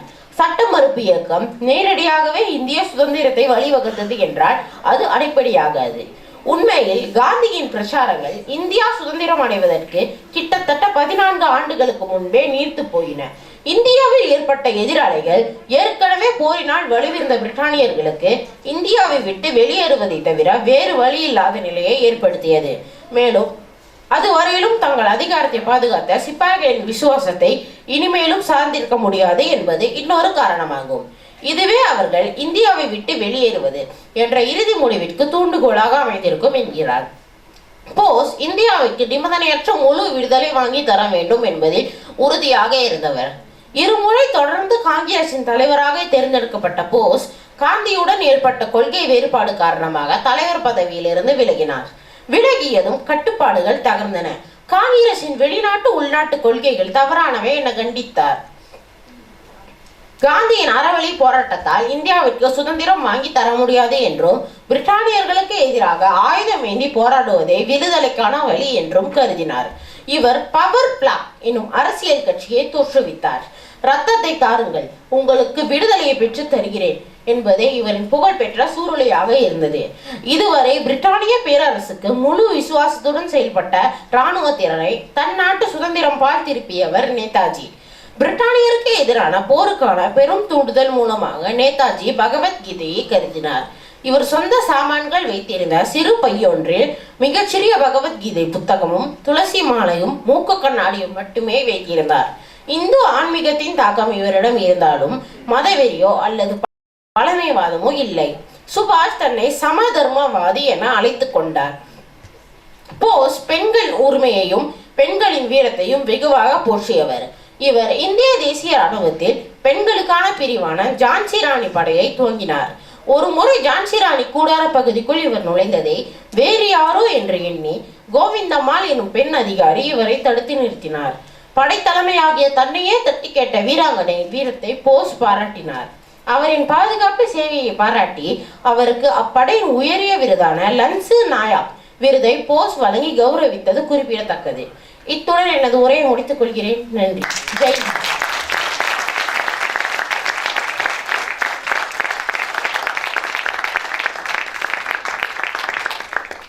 இது போதுமா, இன்னும் வேணுமா?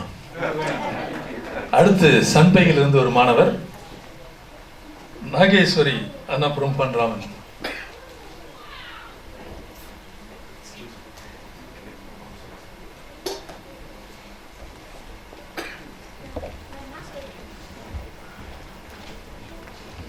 இங்கு வந்திருக்கும் தலைவர்கள், தலைமை ஆசிரியர்கள், ஆசிரியர்கள் அனைவருக்கும் என் முத்தமிழ் வணக்கத்தை தெரிவித்துக் கொள்கிறேன். இன்று நான் நேதாஜியின் மறைவில் மர்மங்களை பற்றி பேச வந்துள்ளேன். இந்திய சுதந்திரமால் சுபாஷ் சந்திர போஸ்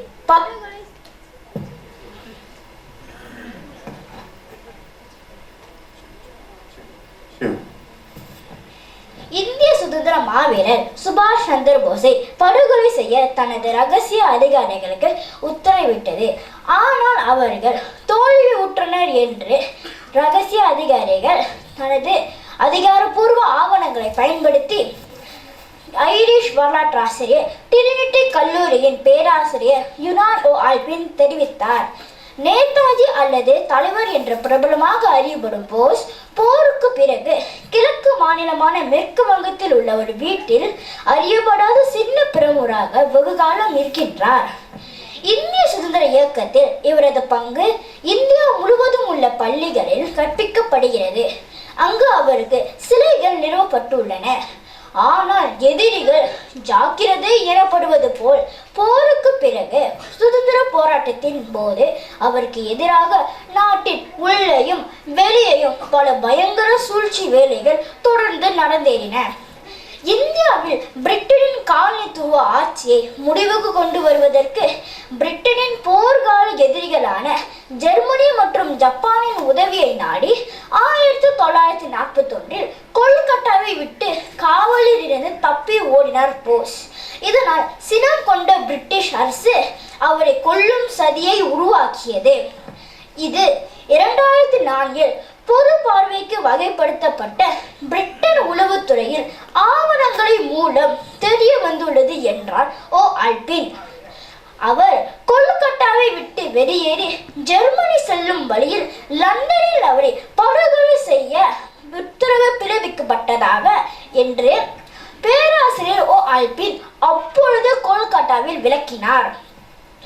போஸின் வழித்தோன்றல்களால் நடத்தப்படும் நேதாஜி ஆராய்ச்சி பணியகத்தின் அழைப்பில் பேராசிரியர் ஆல்பின் 2005 இந்தியாவில் விரைவு ஒரு சுற்றுப்பயணம் மேற்கொண்டு இருந்தார். அப்பொழுது பிரிட்டிஷ் உளவுத்துறையில் நிபுணரான அவர் பிரிட்டிஷ் சிறப்பு நடவடிக்கைகள் குழுவின் ஆவணங்களை மார்ச் 7, 1941 அன்று மத்திய கிழக்கு வழியாக ஹேடப் ஹிட்லரை சந்திக்க போகிறார் என்று அறிந்த பிரிட்டிஷ் அதிகாரிகள் போஸை கொல்ல உத்தரவிடப்பட்டதாக காட்டுகின்றன. இஸ்தான்புல் மற்றும் கெய்ரோவில் உள்ள சிறப்பு நடவடிக்கை முகவர்கள் போஸை கண்டுபிடித்து அவரை கொல்லுமாறு கேட்டுக்கொள்ளப்பட்டனர் என்று கூறி போஸ் முன்னாள் சோவியத் யூனியனுக்கு ரகசியமாக தப்பிக்க போஸ் இந்த விமான விபத்தை பொய்யாக்கினார் என்ற கூற்றை ஆதரிக்கிறார்கள். இரண்டாம் உலக போருக்கு பிறகு முன்னாள் சோவியத் யூனியனில் இருந்து இவர் இந்தியாவுக்கு திரும்பினார். பிறகு அவர் ஒரு இந்து துறவி போர்வையில் தனது தாயாக்கத்தில் வாழ்ந்தார். அவர் இறுதியில் அவர் 1985 இறந்தார் என்ற கூற்றே வலுத்து நிற்கிறது. பிறகு 1945 தைவானில் 48 வயதில் விமான விபத்தில் அவர் இறந்ததாகவும் அவர் தகனம் செய்யப்பட்ட எச்சங்கள் ஜப்பானுக்கு அனுப்பப்பட்டதாகவும் முன்னாள் அதிகாரப்பூர்வ அறிக்கைகள் தெரிவித்தன.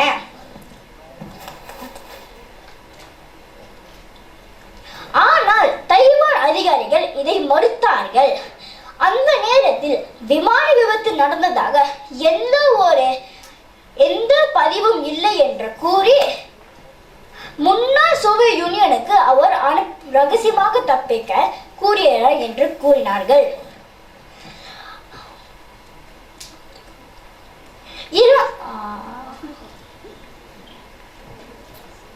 இந்த ஆவணம் வரலாற்றிலேயே ஒரு சுவாரஸ்யமான பகுதி. ஆனால் இது பிரிட்டனுக்கும் இந்தியாவுக்கும் உள்ள நவீன உறவை எந்த ஒரு சேதமும் படுத்தாது என்று நாங்கள் நினைக்கவில்லை என்று திரு வால்ஷ் கூறினார். 1944 ஆண்டில் நேதாஜியின் INA இந்தியாவின் தொலைதூர வடகிழக்கை கைப்பற்றி அண்டை மாநிலமான வங்காளத்தை நோக்கி செல்ல முயன்றது. வங்காளம் அவரது சொந்த மாநிலம். அங்கு மக்கள் அவருடன் சேர்ந்து சண்டையிட எழுவார்கள் என்று அவர் நம்பினார். ஆனால் இறுதியில் அவரது படைகள் பிரிட்டிஷ் இந்திய இராணுவத்தால் தோற்கடிக்கப்பட்டனர். அதில் பலர் பர்மாவிலேயே வயிற்றுப்போக்கு, ஊட்டச்சத்து குறைபாடு, மலேரியா போன்ற இடர்பாடுகளாலும் நோயாலும் பீடிக்கப்பட்டு இறந்தனர்.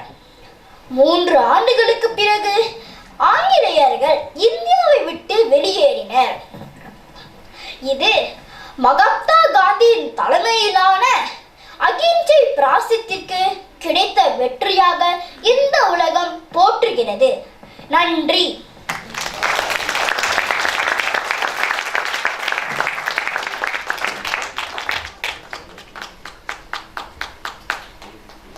தட்டுங்க. Next we have 2 personalities. Vijay Darshan and Yarvin Subramaniam. Vijay will be acting as Gyani and Yarvin Subramaniam will be acting as Netaji. They'll have a conversation. This is an imaginary conversation. Our இருவரும் நேதாஜியும் lieutenant colonel கியானியோடும் நடந்த ஒரு உரையாடலை அவர்கள் நம்முன் சித்தரிக்க வருகின்றார்கள். கேட்டு பார்ப்போமே என்னதான் சொல்கிறார்கள் என்று.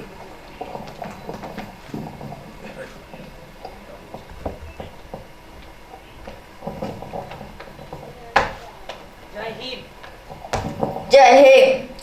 What is your next plan for our INA, sir? I realized that all our Jawans are ready for war. I have discussed this with General Sugiyama officially. I will declare war with the British and the Americans in December this year. Our force will move from here to Rangoon. From there we shall launch an attack on the British at Rangoon and Impal. Do we have enough number to fight? Do not worry, Jianji. Once we step foot at Impal, our Indian soldiers in the British army will switch over and come to our side. Our people there also arise to fight. How about the guns and ammunition? I will be signing an agreement with the Japanese soon. At the same time, our brother soldiers crossing from the British will bring their guns together. I hear the Japanese are not happy about our forces taking on the British. I have convinced them.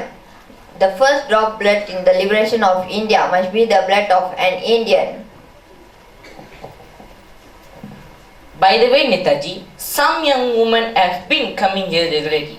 We have to turn them back. Some as young as 15. Why? What do they want? They want to see you. They want to join our Azad and forces. They are inspired by your talks. There is one Dr. Lakshmi among them. I explain to them. They know it is life and death matter. They are prepared. They are ready to sacrifice everything and be with you and fight alongside them and folk for Purna Swaraj. I talked about a woman wing to the Japanese. They are not agreeable. They don't know about our Rani of Jhansi. Our woman will be a shining example to all of Asia. They will show that women can equal to men to free their motherland. I will see them tomorrow morning. I have to talk to them. I have to be honest with them. Netaji, our boys are unhappy about the Japanese soldiers slapping our Jawan. They want action be taken against the Japanese soldier. I know that. I am saddened by it, but we need the Japanese support. Gianni, they have a country. They are fighting for their country. We are fighting to get our country. We cannot be sidetracked. This is what happened when we have nothing. Once we find our own country, then they will respect us. This is the thing about the Japanese that we must learn. Jai Hind. Jai Hind.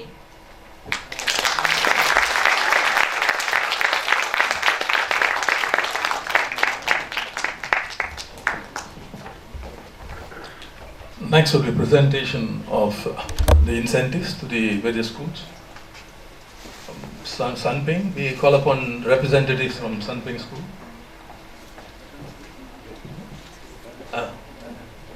Because of Netaji Jayanti, 125th Netaji Jayanti, each student will get 125 ringgit. And from Sanping, there will be about 35 students. So, as representative of the 35 students, we only have 5 on stage. We call upon the representatives. Sanping பள்ளியை சேர்ந்த மாணவர்களை இங்கு மேடைக்கு வருமாறு அழைக்கின்றோம். ஆசிரியர் இருக்கிறாரா? அதை எடுத்து வழங்குவதற்காக நமது நேதாஜி சேவை மையத்தின் தலைவர் பெரியவர் திரு நாராயணசாமி அவர்களை இங்கு அழைக்கின்றோம். செயலாளர் அவர்கள் மன்னிக்கவும். கரெக்டா பிடிக்கிறீங்க. தலைவர் பதவியில் எதுவும் பிரச்சனை வரக்கூடாது அப்படின்றதுக்காக.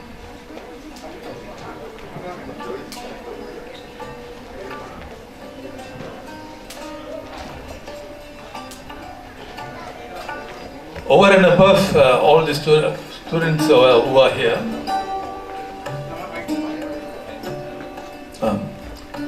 so we are giving 35 of them, 10 are here on stage. Those who have acted and those who have performed will get another additional bonus of another 125 each.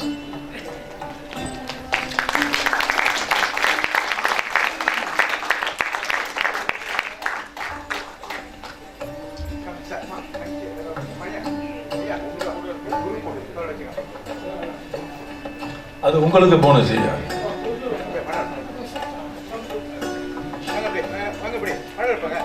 ஐயா படாதுங்க.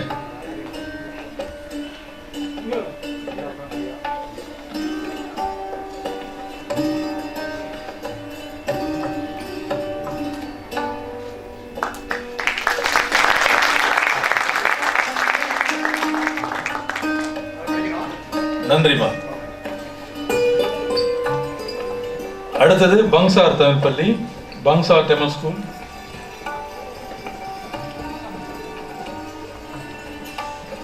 இங்கே தான் நேதாஜியும் கேனியும் வந்தாங்க. 40 மாணவர்கள், 40 students represented by 5. Netaji Welfare Foundation President Sri Radhakrishnan will hand over the incentives.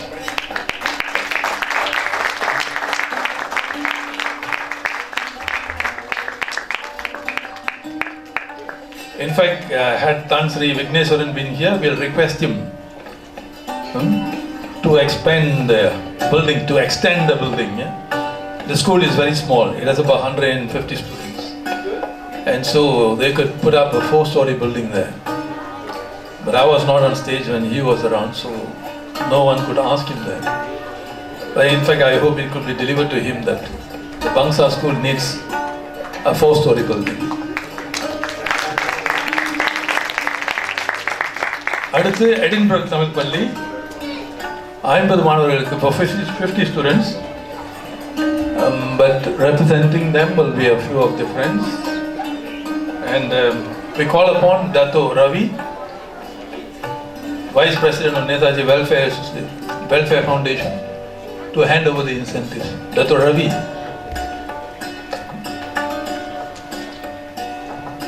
Dato Ravi was an administrative and diplomatic officer who served the Malaysian International Trade Ministry as the Undersecretary.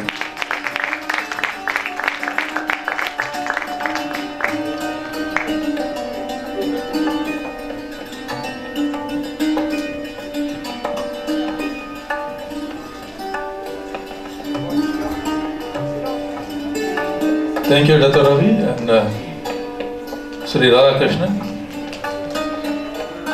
Edinburgh Tamil School is a big school. It has got about 400 students. So the school is well organized. Thank you very much, Mr. J. Mohan. I'd now like to invite Mr. Balasubramaniam Sedwai, the Secretary of the Netaji Welfare Foundation, to deliver the vote of thanks. His Excellency V.N. Reddy, Indian High Commissioner to Malaysia, His Excellency Srimati Archana Nair, Deputy High Commissioner to Malaysia, President of Netaji Welfare Foundation, Mr. Radhakrishnan, President of Netaji Service Center and INA Veteran, Lieutenant Sundaram, Secretary, Mr. S.P. Narayanasamy, President of the Bengali Association, Swapna, India-Malaysia Heritage Group President, Prabhakar Nair, and all other invited and distinguished guests who attended the function jointly organized by the Indian High Commission along with Netaji Welfare Foundation and Netaji Service Center.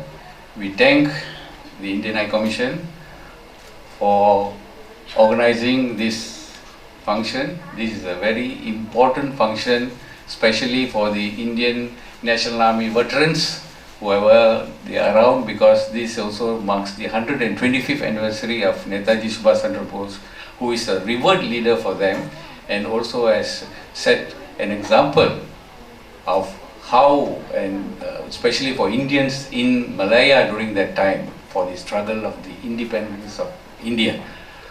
All the efforts of the Indian High Commission within a short notice to organize this function is commendable.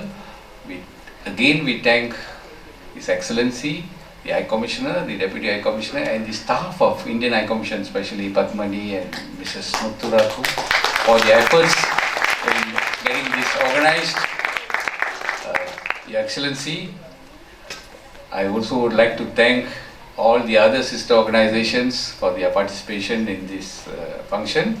Your Excellency, even though it's a vote of thanks, I will also make it as a request, some requests from us. Of course, it could be the request from all here. Maybe the first two requests are a bit difficult, but we leave it to Your Excellency. As our INA veteran, Lieutenant Sundaram, requested that the wish of the veterans is that the ashes of Netaji Subhas Chandra Bose should be brought back from Rankoji in Japan to India. Please look into that. The second request I think we have already made to Your Excellency is that to put up a memorial in Malaysia. We have already submitted a memorandum to Your Excellency. Please look into that as well. These two are, we understand, is beyond the means of the High Commissioner to decide. But the next three requests I think is within your means to decide and help us out. Firstly, in commemoration of the 75th Independence Anniversary of Independence Day of India this year, and also on October 21st is the Azad Hind Day which we used to celebrate. So our Netaji Foundation and Netaji Service Center wants to have a function together with the Indian High Commission to commemorate both these days, somewhere after August, but could be in October. So please look into it and try to help us out. The fourth request is, this year your High Commission, after we made the request some time back, is we are giving students, 50 students from the B40 group financial aid for their further studies. Can you make it as 75 in remembrance of the, in commemoration of the 75th Independence Day for India? You will be helping out another 25 needy students in Malaysia. Our final request is, the exhibition was very well organized. Those portraits that were in the exhibition, can the Indian High Commission be kind enough to hand it over to the our foundation so that we can keep it and use it for future this thing. Thank you very much, Your Excellency. Please consider our request, and once again, thank you all for coming to this event. Thank you very much.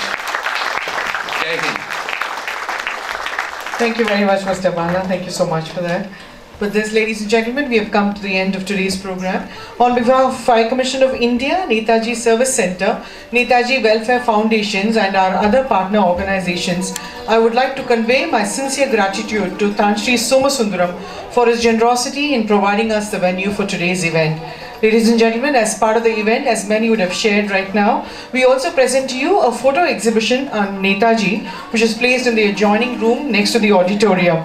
The photographs on display have been sourced from the Netaji Research Bureau, Kolkata, and the Netaji Service Center and Welfare Foundation, Kuala Lumpur. I'd like to invite you all to please view the photo exhibition before you leave. I would again like to thank you all for joining us despite being a Sunday, despite being a long program.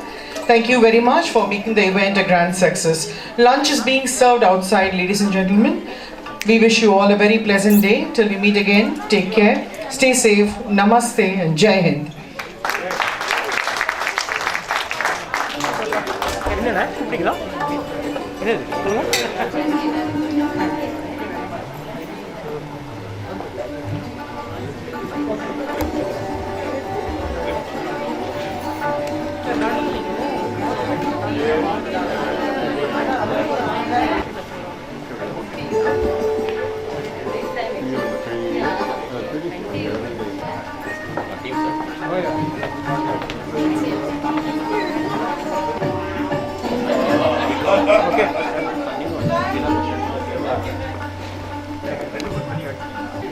Video was up?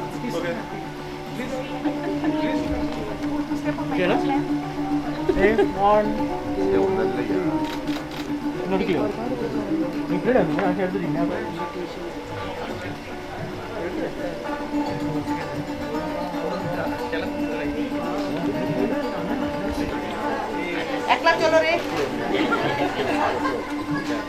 Okay then. Hope it's nice and bad. Netaji சேவை மையங்கிறது 1965 தொடங்கி இன்று வரைக்கும் செயல்பட்டு கொண்டிருக்கு. தொடக்க காலத்தில் அதிகமான அங்கத்தினர்கள் அப்போ விறுவிறுப்பாக இருந்துச்சு நாடு. அப்போ எல்லாரும் கலந்துக்கிட்டாங்க. போக போக இப்போ நாங்கள் ஒரு 200லேருந்து 20க்கு வந்துட்டோம், குறைஞ்சிட்டோம், எல்லோரும் செத்து போயிட்டோம். கொஞ்சம் கொஞ்சமாக. அது தனிப்பட்ட முறையில் அதில் சேர்ந்தவங்களை மட்டும்தான் அதில் பங்கு பெற வச்சாங்க நேதாஜி சேவை மையம். அதனால நாங்கள் புதுசாக ஒன்று ஆரம்பித்தோம், நேதாஜி சமூக நல அறக்கட்டளை. அதில் வந்து சீனியர் மதாக்காரர் யார் வேணாலும் சேரலாம், அது ஒன்றும் கட்டுப்பாடு கிடையாது. ஆனால் நாங்கள் எங்களுடைய அடிப்படை நேதாஜி சேவை மையத்தினுடைய அடிப்படை கொள்கை அவர் சிங்கப்பூரில் தோற்றுவிச்ச அரசாங்கத்தினுடைய நினைவாக அக்டோபர் 21 வருஷா வருஷம் கொண்டாடுறது. அடுத்தது அவருடைய பிறந்த நாளாகிய 23 ஜனவரியாக ஆண்டுதோறும் கொண்டாடுறோம். இது ரெண்டை நாங்கள் செஞ்சுக்கிட்டோம். சமீப காலமாக இந்திய தூதரகம் எங்களோட இணைஞ்சு செய்யலாம் அப்படின்னு சில கொள்கை வரையில் இப்போ அவங்களோட இணைஞ்சு இதெல்லாம் செஞ்சுக்கிட்டோம். இதுதான் இந்த மண்டபத்தில் செஞ்சது எனக்கு ஒரு தனி மரியாதை, மகிழ்ச்சியில். எப்படின்னு கேட்டால் சம்பந்தனும் இந்த நேதாஜி இயக்கத்தில் ரொம்ப தீவிரமாக இருந்தவர். அதனால் அவர் பேரால் உள்ள மண்டபத்தில் இந்த நிகழ்ச்சி நடக்கிறது ரொம்ப சந்தோஷம். நன்றி. சரி.